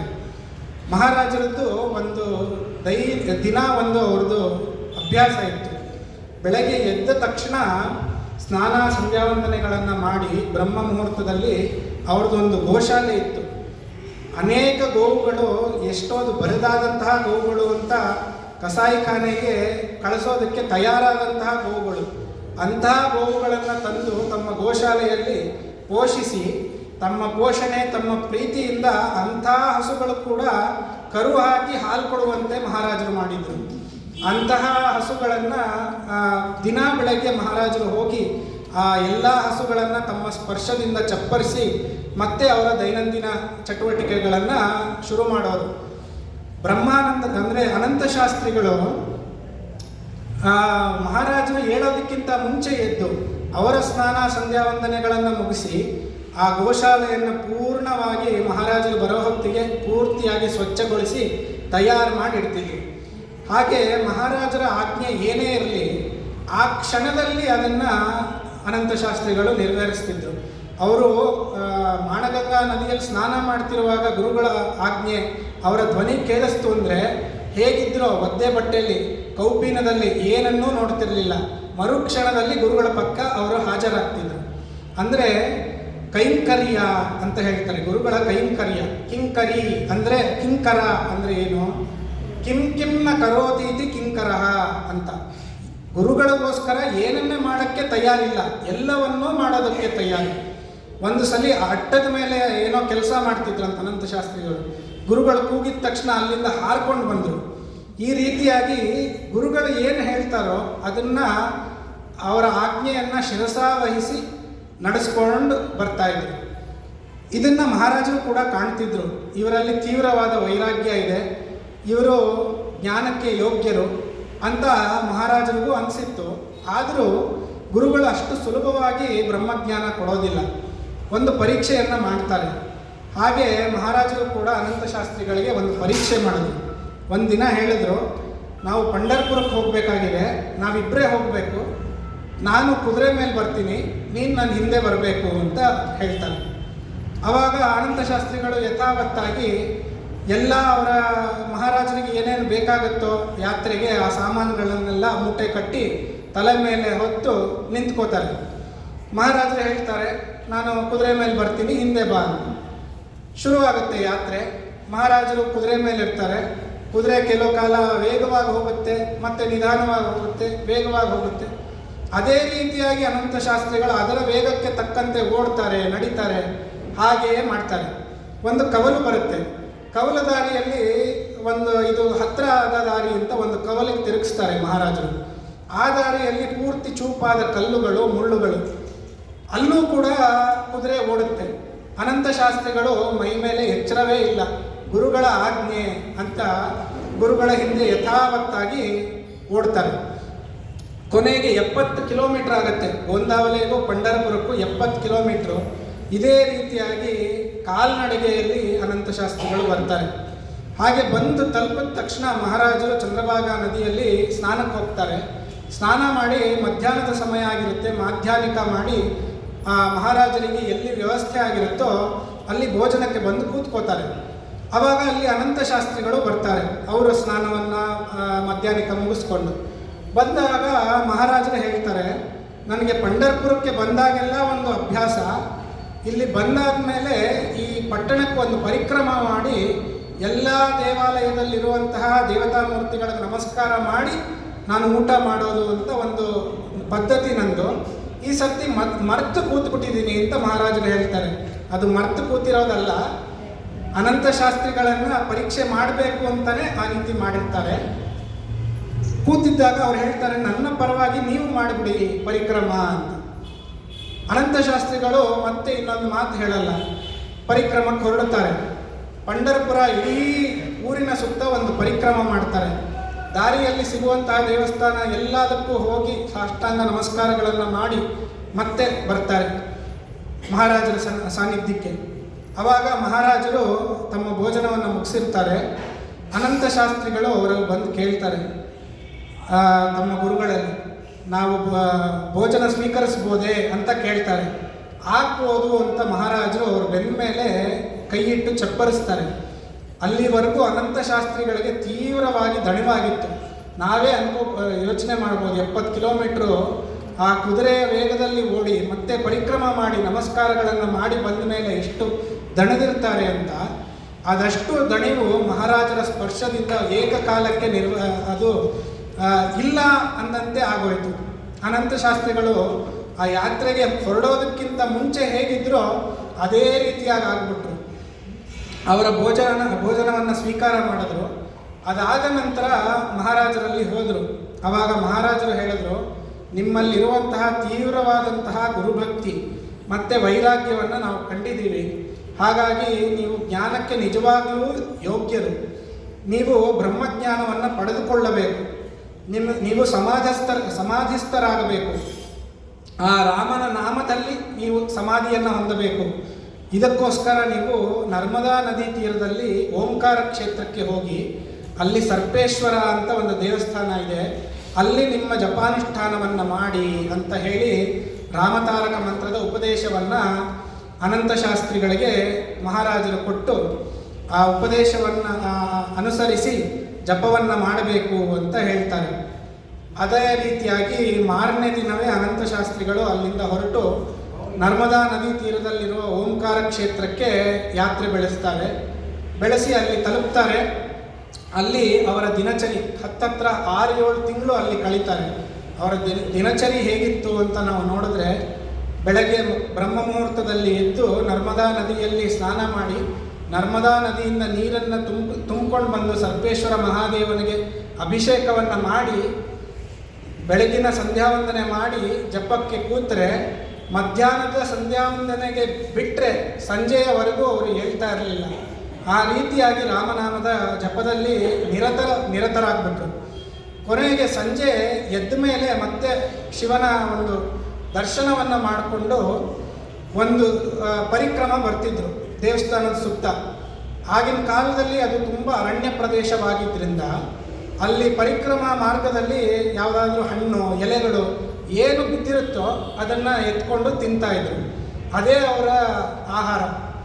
ಬೆಳಗ್ಗೆ ಏಳೋದು, ನಿತ್ಯ ಕರ್ಮಾನುಷ್ಠಾನ ಮಾಡೋದು, ಭಗವಂತನ ಧ್ಯಾನ ಮಾಡೋದು, ಜಪಾನುಷ್ಠಾನ ಮಾಡೋದು, ಸಂಜೆ ಎಲೆ ಹಣ್ಣು ಏನು ಸಿಗುತ್ತೋ ಇದನ್ನು ಆಹಾರವಾಗಿ ಸೇವಿಸೋದು. ಇದೇ ರೀತಿಯಾಗಿ 6-7 ತಿಂಗಳು ಎಡಬಿಡದೆ ಅನಂತ ಶಾಸ್ತ್ರಿಗಳು ಸಾಧನೆಯನ್ನು ಮಾಡಿದ್ರು. ಹಾಗೆ ಮಾಡ್ತಾ ಅನೇಕ ಸಂದರ್ಭಗಳಲ್ಲಿ ವನ್ಯಮೃಗಗಳನ್ನು ಕಂಡರು. ಅವರು ವನ್ಯಮೃಗಗಳನ್ನು ಕಂಡಾಗ ಅವರು ಭಯಕ್ಕೆ ಬುದ್ಧಿ ಕೊಡಲಿಲ್ಲ. ಅವ್ರ ಮನಸ್ಸಿನಲ್ಲಿ ಒಂದನ್ನು ಚಿಂತಿಸಿದ್ರು, ನನಗೆ ಸಾಧನೆಯನ್ನು ಮಾಡೋದಕ್ಕೆ ನಮ್ಮ ಗುರುಗಳು ಕಳಿಸಿದ್ದಾರೆ. ನಾನು ಈ ಸಾಧನೆಯನ್ನು ಮುಗಿಸ್ದಲೇ ನಾನು ನನ್ನ ದೇಹ ಬಿಟ್ಟುಬಿಟ್ರೆ ಇದಕ್ಕೆ ನಾನು ತಪ್ಪಿತಸ್ಥನಲ್ಲ, ನಮ್ಮ ಗುರುಗಳೇ ತಪ್ಪಿತಸ್ಥರಾಗ್ಬಿಡ್ತಾರೆ. ಹಾಗಾಗಿ ಗುರುಗಳೇ ನನ್ನನ್ನು ಕಾಪಾಡಿ ಅಂತ ಅವರ ಮನಸ್ಸಿನಲ್ಲಿ ಯೋಚನೆ ಮಾಡಿದ ತಕ್ಷಣ ಆ ವನ್ಯಮೃಗ ತಾನಾಗಿ ಹೋಗ್ಬಿಡ್ತಾ ಇತ್ತಂತೆ.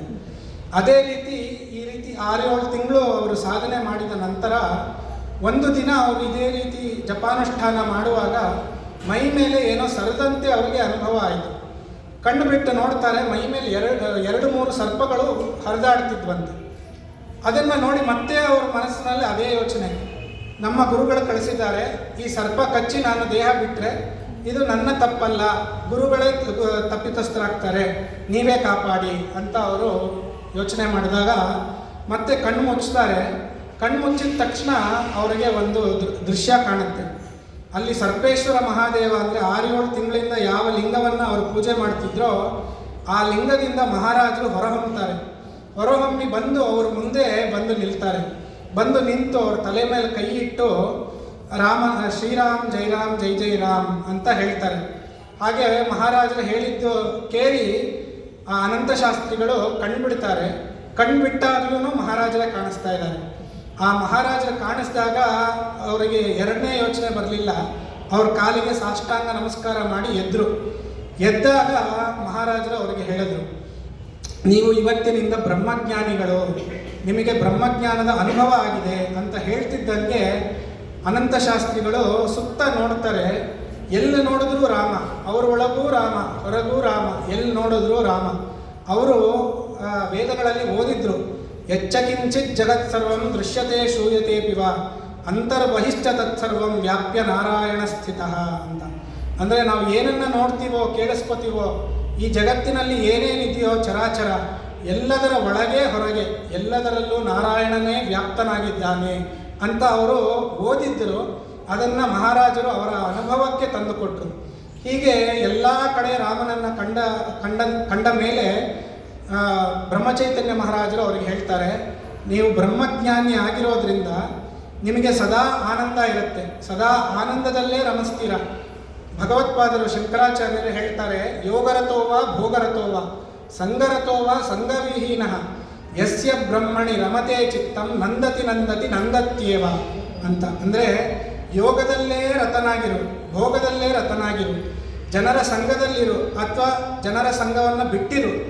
ಯಾರ ಮನಸ್ಸು ಬ್ರಹ್ಮನಲ್ಲಿ ವಿಹರಿಸುತ್ತೋ ಅವನಿಗೆ ಆನಂದ ಆನಂದ ಆನಂದ ಒಂದೇ ಅಂತ ಹೇಳಿದಂತೆ ಮಹಾರಾಜರು ಅನಂತ ಶಾಸ್ತ್ರಿಗಳಿಗೆ ಹೇಳ್ತಾರೆ, ನೀವು ಇನ್ನು ಮೇಲೆ ಶಾಶ್ವತವಾಗಿ ಆನಂದವನ್ನು ಹೊಂದಿದ್ದೀರಾ, ಹಾಗಾಗಿ ನಿಮಗೆ ಬ್ರಹ್ಮಾನಂದರು ಎಂಬಂತಹ ನಾಮಧೇಯವನ್ನು ಕೊಡ್ತಾ ಇದ್ದೀವಿ ಅಂತ ಮಹಾರಾಜರು ಬ್ರಹ್ಮಾನಂದ ಮಹಾರಾಜರಿಗೆ ಅನುಗ್ರಹ ಮಾಡ್ತಾರೆ. ಅದಾದ ಮೇಲೆ ಇನ್ನೂ 2 ದಿನ ನೀವು ಇಲ್ಲೇ ಜಪಾನುಷ್ಠಾನವನ್ನು ಮಾಡಿ ಮತ್ತೆ ಇಂದೋರ್ ಪಟ್ಟಣಕ್ಕೆ ಹೋಗಬೇಕು ಅಂತ ಮಹಾರಾಜರು ಆಜ್ಞೆಯನ್ನು ಕೊಡ್ತಾರೆ. ನಾವಿಲ್ಲಿ ನೋಡಬೇಕಾದ್ದೇನು ಅಂದರೆ, ಇದಿಷ್ಟು ಘಟನೆ ಆಗುವಾಗ ಮಹಾರಾಜರು ಗೋಂದಾವಲೆಯಲ್ಲೇ ಇದ್ದರು. ಭೌತಿಕವಾಗಿ ಅವರು ನರ್ಮದಾ ತೀರದಲ್ಲಿ ಇರಲಿಲ್ಲ. ಆದರೂ ಶಿಷ್ಯರು ಎಲ್ಲಿದ್ದರೋ ಮಹಾರಾಜರು ಹೇಳಿದಾರಲ್ಲ, ಎಲ್ಲಿ ನಾಮವೋ ಅಲ್ಲಿ ನಾನು. ಹಾಗೆ ಬ್ರಹ್ಮಾನಂದ ಮಹಾರಾಜರು 6 ತಿಂಗಳ ನಿರಂತರ ಜಪಕ್ಕೆ ಒಲಿದು ಮಹಾರಾಜರು ಅಲ್ಲಿ ಬಂದು ಅವರಿಗೆ ಅನುಗ್ರಹ ಮಾಡ್ತಾರೆ. ಮಹಾರಾಜರ ಅಪ್ಪಣೆಯಂತೆ ಬ್ರಹ್ಮಾನಂದ ಮಹಾರಾಜರು 2 ದಿನ ಓಂಕಾರ ಕ್ಷೇತ್ರದಲ್ಲಿ ಇದ್ದು ತದನಂತರ ಇಂದೋರ್ಗೆ ತೆರಳ್ತಾರೆ.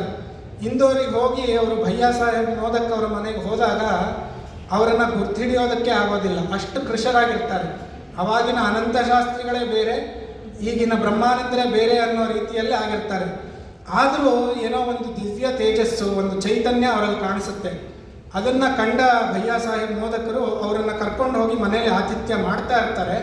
ಅಷ್ಟರಲ್ಲಿ ಗೋಂದಾವಲೆಯಿಂದ ಅವರಿಗೆ ಒಂದು ಪತ್ರ ಬರುತ್ತೆ. ಆ ಪತ್ರದಲ್ಲಿ ಮಹಾರಾಜರ ಸೈನ್ಯ ಇರುತ್ತೆ. ಅದರಲ್ಲಿ ಮಹಾರಾಜರು ಹೇಳಿರ್ತಾರೆ, ನಿಮ್ಮ ಮನೆಗೆ ಬರ್ತಾ ಇರುವಂಥವರು ಸಾಧಾರಣ ವ್ಯಕ್ತಿ ಅಲ್ಲ, ಬ್ರಹ್ಮಜ್ಞಾನಿಗಳು. ನಾನು ಸ್ವಯಂ ಬಂದಾಗ ನಿಮ್ಮ ಮನೆಗೆ ಬಂದಾಗ ಯಾವ ರೀತಿಯಾದಂತಹ ಮರ್ಯಾದೆಗಳನ್ನು ಮಾಡ್ತೀರೋ ಆ ಬ್ರಹ್ಮಾನಂದ ಮಹಾರಾಜರಿಗೂ ಅದೇ ರೀತಿಯಾದಂಥ ಮರ್ಯಾದೆಗಳನ್ನು ನೀವು ಮಾಡಬೇಕು ಅಂತ ಮಹಾರಾಜರ ಪತ್ರ. ಬ್ರಹ್ಮಾನಂದ ಮಹಾರಾಜರು ಯಾವ ಹೊತ್ತಿಗೆ ಅವ್ರ ಮನೆಗೆ ಬರ್ತಾರೋ ಅದೇ ಹೊತ್ತಿಗೆ ಗೋಂದಾವಲೆಯಿಂದ ಪತ್ರ ಬರುತ್ತೆ. ಅದರ ಅನುಸಾರವಾಗಿ ಭಯ್ಯ ಸಾಹೇಬ್ ಮೋದಕ್ ಅವರು ಅವರಿಗೆ ಮರ್ಯಾದೆ ಮಾಡಿ ಅವರ ಆತಿಥ್ಯವನ್ನು ಮಾಡ್ತಾರೆ. ಆಮೇಲೆ ಮಹಾರಾಜರ ಆಜ್ಞೆಯಂತೆ 2 ದಿನ ಬಿಟ್ಟು ಗೋಂದಾವಲೆಗೆ ತೆರಳುತ್ತಾರೆ ಬ್ರಹ್ಮಾನಂದ ಮಹಾರಾಜರು.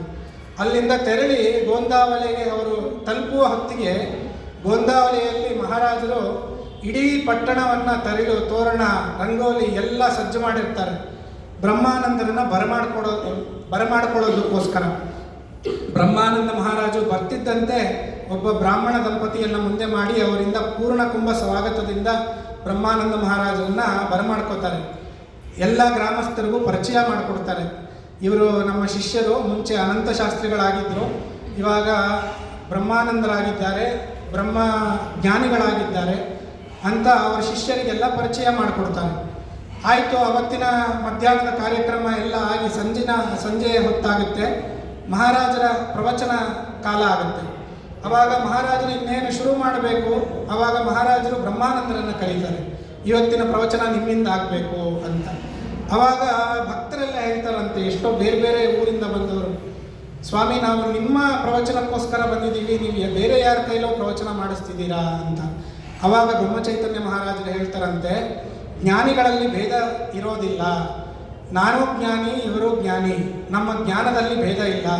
ತ್ವಯಿಮೈ ಚಾಣ್ಯತ್ರೈಕೋ ವಿಷ್ಣು ಅಂತ ಹೇಳಿದಂತೆ ನಿನ್ನಲ್ಲಿ ನನ್ನಲ್ಲಿ ಭಾಸವಾದಂತಹ ಚೈತನ್ಯ ಒಂದೇ, ಅದೇ ವಿಷ್ಣು ಚೈತನ್ಯವೇ ನನ್ನಲ್ಲೂ ಇದೆ ನಿನ್ನಲ್ಲೂ ಇದೆ.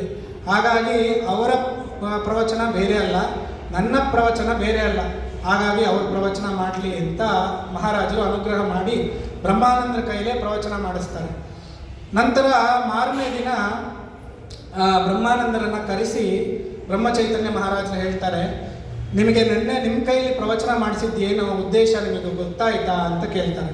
ಬ್ರಹ್ಮಾನಂದ ಮಹಾರಾಜರು ಹೇಳ್ತಾರೆ, ಗುರುಗಳೇ ಅಪ್ಪಣೆ ಕೊಡಿಸ್ಬೇಕು ಅಂತ. ಆವಾಗ ಮಹಾರಾಜರು ಹೇಳ್ತಾರೆ, ನಮ್ಮ ಸಮ್ಮುಖದಲ್ಲಿ ನಿಮ್ಮದು ಒಂದು ಪ್ರವಚನ ಮಾಡಿಸ್ಬೇಕಿತ್ತು ಅಂತ ನಮ್ಮ ಬಯಕೆ ಇತ್ತು. ಇನ್ಮೇಲೆ ನಮ್ಮನ್ನು ಬಿಟ್ಟು ನೀವು ಹೋಗಬೇಕಾಗಿದೆ. ನಿಮ್ಮ ಮಾತೃಭೂಮಿಯಾದಂತಹ ಕರ್ನಾಟಕದಲ್ಲಿ ರಾಮನಾಮದ ಅಮೃತವನ್ನು ಎಲ್ಲ ಜನರಿಗೆ ನೀವು ಪ್ರಸಾರ ಮಾಡಬೇಕಾಗಿದೆ ಅಂತ ಬ್ರಹ್ಮಾನಂದರಿಗೆ ಹೇಳ್ತಾರೆ. ಬ್ರಹ್ಮಾನಂದರಿಗೆ ಬಹಳ ಒಂಥರ ಎರಡು ರೀತಿಯಾದಂತಹ ಅವರಿಗೆ ಭಾವನೆ ಆಗುತ್ತೆ. ಒಂದು, ತಮ್ಮ ಗುರುಗಳನ್ನು ಬಿಟ್ಟು ಹೋಗಬೇಕಲ್ಲ ಭೌತಿಕವಾಗಿ ಅಂತ ಒಂದು, ಆದರೆ ಗುರುಗಳ ಆದೇಶವನ್ನು ಪಡೆದು ಅವರ ಆಜ್ಞೆಯಂತೆ ಅವರ ಒಂದು ಯಾವ ಜೀವನದ ಉದ್ದೇಶ ಇದೆಯೋ ಅದನ್ನು ನಾನು ಮಾಡೋದಕ್ಕೆ ಒಂದು ನಿಮಿತ್ತ ಮಾಡಿಕೊಂಡ್ರಲ್ಲ ಗುರುಗಳು ಅನ್ನೋ ಒಂದು ಸಂತೋಷ ಕೂಡ. ಆದರೂ ಏನನ್ನೂ ಅವರು ಯೋಚನೆ ಮಾಡಲಿಲ್ಲ. ಗುರು ಆಜ್ಞೆ ಅಂದಮೇಲೆ ಅದೇ ಕೊನೆ, ಸರಿ ಆಗಬಹುದು ಅಂತ ಬ್ರಹ್ಮಾನಂದ ಮಹಾರಾಜರು ಒಪ್ಪಿಕೊಂಡು ಮತ್ತೆ ಜಾಲಿಹಾಳಕ್ಕೆ ಬರ್ತಾರೆ. ಅಲ್ಲಿ ಎಷ್ಟೋ ಜನರಿಗೆ ಅವರು ಮುಂಚೆಯಿಂದ ಪರಿಚಯ ಇರ್ತಾರೆ. ಅನಂತಶಾಸ್ತ್ರಿಗಳಾಗಿದ್ದಾಗ ಅವರ ಪ್ರವಚನ, ಅವರ ಮಧುರವಾದ ಭಜನೆಗಳನ್ನೆಲ್ಲ ಕೇಳ್ತಾರೆ. ಅವರಿಗೆ ಈ ರೀತಿಯಾಗಿ ಅವರು ಬ್ರಹ್ಮಾನಂದರು ಆಗಿದ್ದಾರೆ ಅಂತಲೇ ಗೊತ್ತಿಲ್ಲ. ಬ್ರಹ್ಮಾನಂದ ಮಹಾರಾಜರು ಸ್ವಯಂ ಅವರು ಹೇಳ್ಕೊಳ್ಳೋದಿಲ್ಲ. ಹಾಗಾಗಿ ಜನರಿಗೆ ಧರ್ಮ ಪ್ರಬೋಧವನ್ನು ಮಾಡ್ತಾ ಇರ್ತಾರೆ ಹೊರತಾಗಿ ತಮ್ಮ ಘಟನೆಗಳಾಗಲಿ ಏನಾಯಿತು ಏನನ್ನೂ ಹೇಳಿರೋದಿಲ್ಲ. ಯಾರೇ ಅವರಲ್ಲಿ ಬಂದು ನಮಗೆ ಈ ಸಮಸ್ಯೆ ಇದೆ ಅಂತ ಹೇಳಿದ್ರೆ ತಾವೇ ಬ್ರಹ್ಮಜ್ಞಾನಿಗಳು, ಅವರಿಗೆ ಉಪದೇಶ ಮಾಡ್ಬೋದು. ಆದರೆ ಅವರು ಹೇಳ್ತಿದ್ದಿದ್ದು ಒಂದೇ, ಗೋಂದಾವಲಿಗೆ ಹೋಗಿ ಅಲ್ಲಿ ಮಹಾರಾಜರಿದ್ದಾರೆ, ಅವರು ನಿಮಗೆ ಉಪದೇಶ ಮಾಡ್ತಾರೆ, ಅವರ ಉಪದೇಶದ ಮೇರೆಗೆ ನೀವು ಜಪ ಮಾಡಿ, ಆ ಜಪದಿಂದ ನೀವು ಉದ್ಧಾರ ಆಗ್ತೀರಾ ಅಂತ ಬ್ರಹ್ಮಾನಂದ ಮಹಾರಾಜರು ಅವರಲ್ಲಿ ಯಾರೇ ಬಂದರೂ ಈ ರೀತಿಯಾಗಿ ಹೇಳಿ ಕಳಿಸೋದು. ಹಾಗಾಗಿ ಎಲ್ಲರೂ ಬ್ರಹ್ಮಚೈತನ್ಯ ಮಹಾರಾಜರ ಸಂಪರ್ಕಕ್ಕೆ ಬರೋದಕ್ಕೆ ಅವಕಾಶ ಆಯಿತು, ಈ ಕರ್ನಾಟಕದ ಪ್ರಾಂತ್ಯದ ಜನರಿಗೂ ಕೂಡ.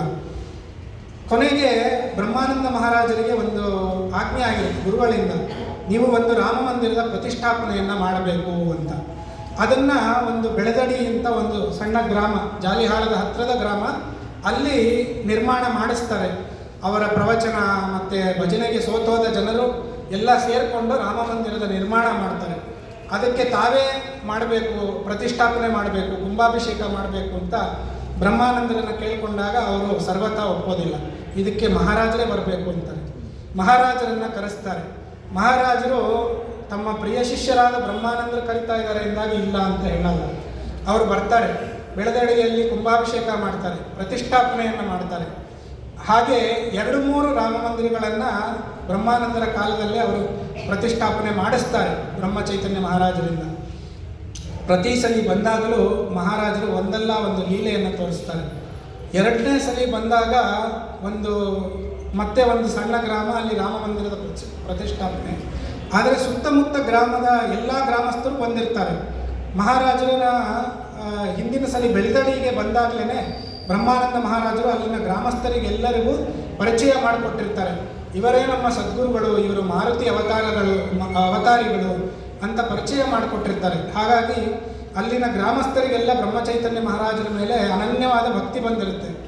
ಹಾಗಾಗಿ ಮುಂದಿನ ಸಲ ಬ್ರಹ್ಮಚೈತನ್ಯರು ಬಂದಾಗ ಎಷ್ಟೋ 1,000 ಜನ ಹತ್ತತ್ರ ಸೇರಿಬಿಡ್ತಾರೆ. ಅಲ್ಲಿ ಸೇರಿದಾಗ ಸಂಜೆ ಮಹಾರಾಜರ ಪ್ರವಚನ ಇರುತ್ತೆ. ಅದಕ್ಕೆ ಎಲ್ಲ 1000 ಜನನೂ ಪ್ರವಚನಕ್ಕೆ ಇರ್ತಾರೆ. ಆದರೆ ಯಾರು ಅಲ್ಲಿ ಅತಿಥಿ ಅಂದರೆ ಯಾರು ಗೃಹಸ್ಥನಿರ್ತಾನೋ ಅವನು ಬರೀ 12 ಜನಕ್ಕೆ ಮಾತ್ರ ರಾತ್ರಿ ಅಡುಗೆ ಮಾಡಿರ್ತಾನೆ. ಅದನ್ನು ಮಹಾರಾಜರಿಗೆ ಆಗಲಿ ಯಾರಿಗೇ ಆಗಿರಲಿ ಹೇಳಿರಲ್ಲ. ಮಹಾರಾಜರು ಭಾಳ ಹೇಳ್ತಾರೆ ಎಲ್ರಿಗೂ, ನಾಳೆ ನಾವು ಗೋಂದಾವಲಿಗೆ ಹೊರಡ್ತಾ ಇದ್ದೀವಿ, ಹಾಗಾಗಿ ಇವಾಗಲೇ ಪ್ರವಚನ ಆದಮೇಲೆ ರಾಮನಿಗೆ ಆರತಿ ಮಾಡಿ ನೈವೇದ್ಯ ಮಾಡಿಬಿಡ್ತೀವಿ, ಇವತ್ತೇ ನೀವೆಲ್ಲ ರಾಮನ ಪ್ರಸಾದವನ್ನು ಸ್ವೀಕಾರ ಮಾಡಬೇಕು ಅಂತ ಮಹಾರಾಜರು ಅಪ್ಪಣೆ ಕೊಡಿಸ್ತಾರೆ. ಆವಾಗ ಗೃಹಸ್ಥ ಹೋಗಿ ಬ್ರಹ್ಮಾನಂದ ಮಹಾರಾಜರಲ್ಲಿ ಕೇಳ್ತಾರೆ, ನಾನು ಬರೀ 12 ಜನಕ್ಕೆ ಮಾತ್ರ ಅಡುಗೆ ಮಾಡಿದ್ದೀನಿ, ಏನು ಮಾಡೋದು ಅಂತ ಕೇಳಿದಾಗ ಬ್ರಹ್ಮಾನಂದ ಮಹಾರಾಜರು ಹೇಳ್ತಾರೆ, ಸಾಕ್ಷಾತ್ ನಮ್ಮ ಗುರುಗಳು ಮಹಾರಾಜರಿದ್ದಾರೆ, ಯಾಕೆ ಚಿಂತೆ ಮಾಡ್ತೀಯ, ನಾನು ಬಡಿಸ್ತೀನಿ ಬಾ ಅಂತ ಮಹಾರಾಜರು ಎಲ್ಲರನ್ನೂ ಕೂರಿಸಿ ಬಡಿಸೋಕ್ಕೆ ಶುರು ಮಾಡಿದ್ರೆ ಅಷ್ಟೂ ಜನರ ಭೋಜನ ಆಗಿ ಇನ್ನೂ ಸ್ವಲ್ಪ ಅಡುಗೆ ಮಿಕ್ತಂತೆ. ಈ ರೀತಿಯಾದಂತಹ ಲೀಲೆಯನ್ನು ಬ್ರಹ್ಮಚೈತನ್ಯ ಮಹಾರಾಜರು ತೋರಿಸಿದ್ರು. ಮತ್ತು 3ನೇ ಸಲ ಬಂದಾಗ 2 ವರ್ಷದಿಂದ ಗ್ರಾಮದಲ್ಲಿ ತೀವ್ರವಾದಂತಹ ಬರ, 2 ವರ್ಷದಿಂದ ಮಳೆ ಆಗಿರಲ್ಲ. ರಾಮನ ಮಂದಿರದ ನಿರ್ಮಾಣ ಆಗಿದೆ, ಪ್ರತಿಷ್ಠಾ ಕುಂಭಾಭಿಷೇಕ ಮಾರನೇ ದಿನ ಇದೆ, ಆದರೆ ಇಡೀ ಗ್ರಾಮದಲ್ಲಿ ಎಲ್ಲೂ ನೀರೇ ಇಲ್ಲ. ಜನರು ಬರ್ತಾ ಇದ್ದಾರೆ, ನೀರಿಲ್ಲ. ಆ ಗ್ರಾಮಸ್ಥರು ಎಲ್ಲ ಹಿರಿಯರೆಲ್ಲ ಹೋಗಿ ಬ್ರಹ್ಮಾನಂದ ಮಹಾರಾಜರನ್ನು ಕೇಳಿದ್ರಂತೆ, ನೀರಿಲ್ಲ, ಏನು ಮಾಡೋದು? ಮಹಾರಾಜರು ಬರ್ತಿದ್ದಾರೆ, ಅವ್ರ ಪಾದಸ್ಪರ್ಶ ಇಲ್ಲಾಗಲಿ, ಅದಾದರೆ ಸಾಕು, ಬೇರೆ ಏನು ಚಿಂತೆ ಮಾಡಬೇಡಿ ಅಂತ ಹೇಳಿದ್ರಂತೆ. ಮಹಾರಾಜರು ಬರ್ತಿದ್ದಂತೆ ಧಾರಾಕಾರ ಮಳೆ, ಆ ಕೆರೆ ತುಂಬಿಕೊಂಡು ಮಾರನೇ ದಿನ ಎಷ್ಟು ಬೇಕೋ ಅದಕ್ಕೆ ಮೀರಿದಂತಹ ನೀರು. ಅಂತಹ ಲೀಲೆಯನ್ನು 3ನೇ ಸಲ ಬಂದಾಗ ಮಹಾರಾಜರು ತೋರಿಸಿದ್ರು. ಇಲ್ಲೆಲ್ಲ ನಾವು ಕಾಣಬೇಕಾದ್ದು ಬ್ರಹ್ಮಾನಂದ ಮಹಾರಾಜರು ಸ್ವಯಂ ಅವರೇ ಬ್ರಹ್ಮಜ್ಞಾನಿಗಳಾದರೂ ಕೂಡ ಅವರ ಗುರುಭಕ್ತಿ ಯಾವ ರೀತಿಯಲ್ಲಿತ್ತು. ಅವರು ಬ್ರಹ್ಮಚೈತನ್ಯ ಮಹಾರಾಜರು ಭೌತಿಕ ಶರೀರದಲ್ಲಿ ಇರುವವರೆಗೂ ತಾವಾಗಿ ತಾವೇ ಯಾರಿಗೂ ಉಪದೇಶವನ್ನು ಕೊಟ್ಟಿದ್ದೇ ಇಲ್ಲ. ಯಾರೇ ಬಂದರೂ ಮಹಾರಾಜರ ಹತ್ರ ಹೋಗಿ ಅವರಿಂದ ಉಪದೇಶ ಪಡೀರಿ ಅಂತ ಹೇಳಿ ಕಳಿಸೋರು. ಅವರ ಭೌತಿಕ ಶರೀರದಲ್ಲಿ ಇರುವವರೆಗೂ ಯಾವ ರಾಮ ಮಂದಿರವನ್ನು ತಮ್ಮ ಹಸ್ತಗಳಿಂದ ಅವರು ಪ್ರತಿಷ್ಠಾಪನೆ ಆಗಲಿ ಕುಂಭಾಭಿಷೇಕ ಆಗಲಿ ಮಾಡಲಿಲ್ಲ. ಮಹಾರಾಜರನ್ನು ಕರೆಸಿ ಅವರ ಹಸ್ತಗಳಿಂದನೇ ಮಾಡಿಸ್ತಿದ್ರು.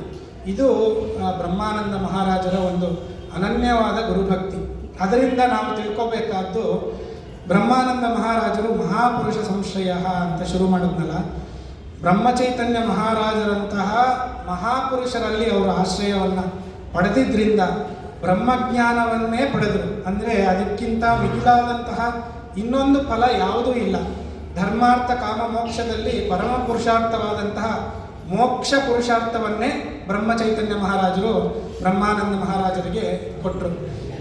ಹಾಗಾಗಿ ಈ ರೀತಿಯಾಗಿ ತಮ್ಮ ಇಡೀ ಜೀವನದಲ್ಲಿ ಗುರುಭಕ್ತಿಯನ್ನು ಮೆರೆದು ಬ್ರಹ್ಮಾನಂದ ಮಹಾರಾಜರು ಬ್ರಹ್ಮಚೈತನ್ಯ ಮಹಾರಾಜರು 1913ನೇ ಇಸ್ವಿ ಮಾರ್ಗಶಿರ ಕೃಷ್ಣ ದಶಮಿಯಂದು ಭೌತಿಕ ಶರೀರವನ್ನು ತ್ಯಜಿಸಿದರು. ಅದಾದ ಮೇಲೆ 5 ವರ್ಷ ಬ್ರಹ್ಮಾನಂದ ಮಹಾರಾಜರು ಭೌತಿಕ ಶರೀರದಲ್ಲಿದ್ದರು. 1918ನೇ ಇಸ್ವಿಯಲ್ಲಿ ಭಾದ್ರಪದ ಅಮಾವಾಸ್ಯೆ ಅಂದರೆ ಮಹಾಲಯ ಅಮಾವಾಸ್ಯೆ ದಿನ ತಮ್ಮ ದೇಹವನ್ನು ತ್ಯಾಗ ಮಾಡಿ ಪರಂಧಾಮವನ್ನು ಸೇರಿದರು ಬ್ರಹ್ಮಾನಂದ ಮಹಾರಾಜರು. ಇಲ್ಲಿಗೆ ನಾನು ಇವತ್ತು ಈ ಮಹಾರಾಜರ ಆರಾಧನಾ ಪರ್ವಕಾಲದಲ್ಲಿ ಮಹಾರಾಜನ ಸನ್ನಿಧಾನ ಇಲ್ಲಿ ನೀವೆಲ್ಲರೂ ಇಲ್ಲಿ ಜಪ ಮಾಡಿ, ಅನನ್ಯವಾದ ಜಪದ ಶಕ್ತಿ ಈ ಒಂದು ಕ್ಷೇತ್ರದಲ್ಲಿದೆ. ಮಹಾರಾಜರ ಸಾನ್ನಿಧ್ಯ ಅನನ್ಯವಾಗಿ ಕ್ಷೇತ್ರದಲ್ಲಿದೆ. ಆ ಮಹಾರಾಜರ ಸನ್ನಿಧಾನದಲ್ಲಿ ಈ ಪರ್ವಕಾಲದಲ್ಲಿ ನನಗೂ ಮಹಾರಾಜರ ಬಗ್ಗೆ ಮಾತಾಡೋದಕ್ಕೆ ಅವಕಾಶ ಮಾಡಿಕೊಟ್ರಲ್ಲ. ಯಾಕೆ ಅಂತ ಹೇಳಿದ್ರೆ, ಸೂತ್ರಕಾರರು, ಭಾಷ್ಯಕಾರರು, ವ್ಯಾಖ್ಯಾನಕಾರರು ಎಲ್ಲರೂ ಹೇಳೋದು ಒಂದೇ ಮಾತು. ನಮ್ಮ ಮಾತು ಚರಂಡಿ ನೀರಿನಂತೆ, ಕೊಚ್ಚೆ ನೀರಿನಂತೆ. ಆದರೆ ವೇದಗಳು ಮತ್ತು ಭಗವದ್ಗೀತೆ ಗಂಗಾ ಯಮುನಾ ಇದ್ದಂತೆ. ನಮ್ಮ ಮಾತುಗಳೆಲ್ಲ ಹೋಗಿ ಭಗವದ್ಗೀತೆ ಮತ್ತು ವೇದದಲ್ಲಿ ಪರಿವಸಾನ ಹೊಂದಿದ್ರೆ ನಮ್ಮ ಮಾತುಗಳಿಗೂ ಪಾವಿತ್ರ್ಯತೆ ಬಂದ್ಬಿಡುತ್ತೆ. ಹೇಗೆ ಚರಂಡಿ ನೀರು ಹರ್ಕೊಂಡು ಗಂಗಾಗೋ ಯಮುನಾಗೋ ಸೇರಿಬಿಟ್ರೆ ಆ ನೀರಿಗೂ ಪಾವಿತ್ರ್ಯ ಬರುತ್ತೋ ಹಾಗೆ ಅಂತ ಅವರೆಲ್ಲ ವಿನಯ ಸೂಚಕವಾಗಿ ಹೇಳ್ಕೊಂಡಿದ್ದಾರೆ. ಆದರೆ ನನ್ನ ವಿಷಯದಲ್ಲಿ ಬಹಳ ವಾಸ್ತವ. ನನ್ನ ಮಾತು ಆ ಚರಂಡಿ ನೀರಿಗೆ ಸಮಾನ. ಆದರೆ ಬ್ರಹ್ಮಚೈತನ್ಯ ಮಹಾರಾಜರು, ಬ್ರಹ್ಮಾನಂದ ಮಹಾರಾಜರು ಗಂಗಾ ಯಮುನಾ ಇದ್ದಂತೆ. ನನ್ನ ಮಾತು ಅವ್ರ ಬಗ್ಗೆ ಆಡಿದಾಗ ಆ ಮಾತಿಗೆ ಪಾವಿತ್ರ್ಯತೆ ಬರುತ್ತೆ. ಹಾಗಾಗಿ ಇಷ್ಟೊತ್ತು ನೀವೆಲ್ಲ ಕೂತ್ಕೊಂಡು ನನ್ನ ಮಾತನ್ನು ಕೇಳಿದ್ದೀರಾ. ವಯಸ್ಸಿನಲ್ಲಿ, ಜ್ಞಾನದಲ್ಲಿ, ಭಕ್ತಿಯಲ್ಲಿ ನನಗಿಂತ ಹಿರಿಯರಾದವರು ಎಷ್ಟೊಂದು ಜನ ಇದ್ದೀರಾ. ಎಲ್ಲರೂ ನನಗಿಂತ ಆದವರು ಆದರೂ ಕೂಡ ನನ್ನ ಮಾತನ್ನು ಕೂತ್ಕೊಂಡು ಕೇಳಿದ್ದೀರಾ ಅಂತ ಹೇಳಿದ್ರೆ ಅದು ಮಹಾರಾಜರು, ಬ್ರಹ್ಮಾನಂದ ಮಹಾರಾಜರ ಒಂದು ಅನುಗ್ರಹ ಅಂತಲೇ ಭಾವಿಸ್ತಾ, ಈಗಾಗಲೇ ಹೇಳಿದಂತೆ ಗಂಗಾ ಯಮುನಾ ಸದೃಶರಾದಂತಹ ಬ್ರಹ್ಮಚೈತನ್ಯ ಮಹಾರಾಜರು, ಬ್ರಹ್ಮಾನಂದ ಮಹಾರಾಜರು ಅವರ ಅನುಗ್ರಹ, ಯಾವುದಾದ್ರೂ ವಿಷಯ, ಯಾವುದಾದ್ರೂ ಗುಣ ಇಷ್ಟು ಮಾತುಗಳಲ್ಲಿ ನಿಮಗೆ ಕಂಡು ಬಂದಿದ್ದರೆ ಅವರ ಅನುಗ್ರಹ. ಯಾವುದಾದ್ರೂ ತಪ್ಪು ದೋಷ ಯಾವುದಾದ್ರೂ ಕಂಡು ಬಂದಿದ್ದರೆ ಅದು ನಂದು ಅಂತ ಹೇಳ್ತಾ ಈ ಅವಕಾಶನ ಮಾಡಿಕೊಟ್ಟಿರುವಂತಹ ಎಲ್ರಿಗೂ ನಮಸ್ಕಾರ ಪೂರ್ವಕವಾದಂತಹ ಧನ್ಯವಾದಗಳನ್ನು ತಿಳಿಸ್ತಾ ಇದ್ದೀನಿ. ಹಾಗೆ ಎಲ್ಲರೂ ಇಷ್ಟೊತ್ತು ತಾಳ್ಮೆಯಿಂದ ನನ್ನ ಮಾತುಗಳನ್ನು ಕೇಳಿದ್ದಕ್ಕೆ ಎಲ್ರಿಗೂ ನಮಸ್ಕಾರ ಪೂರ್ವಕವಾಗಿ ಧನ್ಯವಾದಗಳನ್ನು ತಿಳಿಸ್ತಾ ಇದ್ದೀನಿ. ನನ್ನ ಮಾತುಗಳನ್ನು ಈ ಕ್ಷೇತ್ರಮೂರ್ತಿಯಾದ ಗಣಪತಿಗೆ, ಗೋಪಾಲಕೃಷ್ಣನಿಗೆ, ಪಾರ್ವತಿ ಪರಮೇಶ್ವರರಿಗೆ, ಮಾರುತಿಗೆ, ಕಾಲಭೈರವನಿಗೆ, ಬ್ರಹ್ಮಾನಂದ ಮಹಾರಾಜರಿಗೆ, ಶ್ರೀ ಬ್ರಹ್ಮಚೈತನ್ಯ ಮಹಾರಾಜರಿಗೆ, ಅವರ ಹೃದಯಾಕಾಶದಲ್ಲಿ ಸದಾ ವಿರಾಜಮಾನನಾದ ರಾಮಚಂದ್ರ ಪ್ರಭುಗೆ ಸಮರ್ಪಣೆ ಮಾಡ್ತಾ ಇದ್ದೀನಿ. ಕಾಯೇನ ವಾಚಾ ಮನಸೇಂದ್ರಿಯರ್ವಾ ಬುದ್ಧ್ಯಾತ್ಮನಾ ವಾ ಪ್ರಕೃತೆ ಸ್ವಭಾವಾತ್ ಕಾರೋಮಿ ಯದ್ಯತ್ ಸಕಲಂ ಪರಸ್ಮೈ ನಾರಾಯಣಾಯೇತಿ ಸಮರ್ಪಯಾಮಿ. ಹರಯೇ ನಮಃ. ಶ್ರೀ ಕೃಷ್ಣಾರ್ಪಣಮಸ್ತು.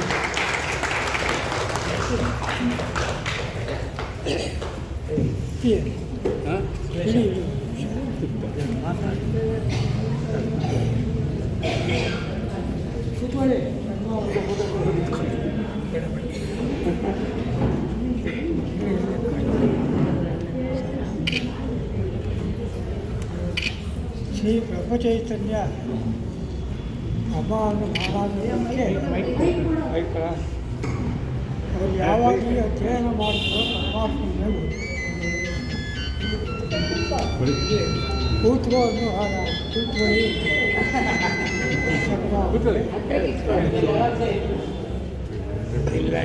ಬಹಳ ವಿಶದವಾಗಿ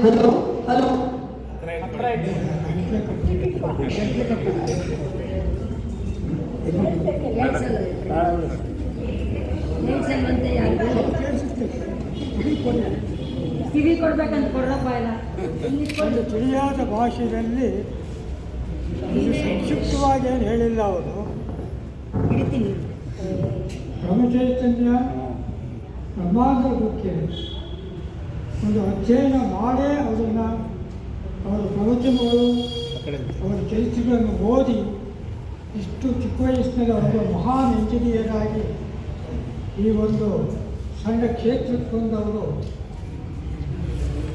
ಇವತ್ತಿನ ದಿವಸ ಈ ಪ್ರವಚನವನ್ನು ಮಾಡಿದರೆ ಪ್ರಾಯಶಃ ಇದರಲ್ಲಿ ಯಾರೂ ಅರ್ಥವಾಗದೇ ಇರುವಂಥ ಒಂದು ವಿಷಯ ಅವರು ಹೇಳಿಲ್ಲ.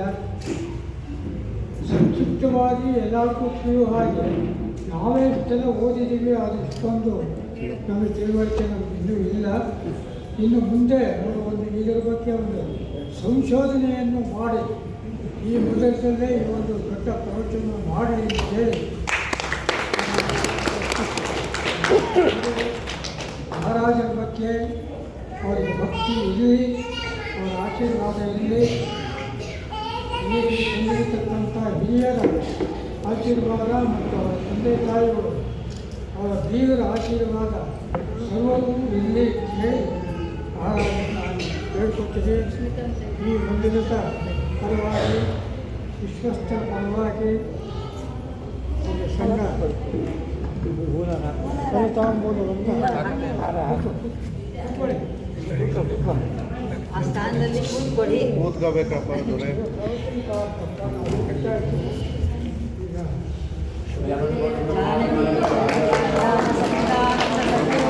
ಬ್ರಹ್ಮಚೈತನ್ಯ ಮಹಾರಾಜ್ ಕಿ ಜೈ.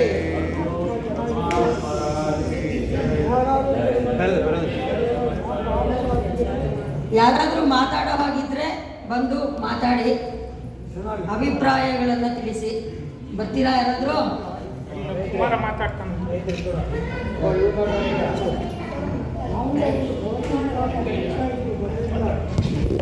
ಒಬ್ಬ ಅದ್ಭುತವಾದ ಪ್ರವಚನಕಾರ ಸಿಕ್ಕಿದ್ದಾರೆ.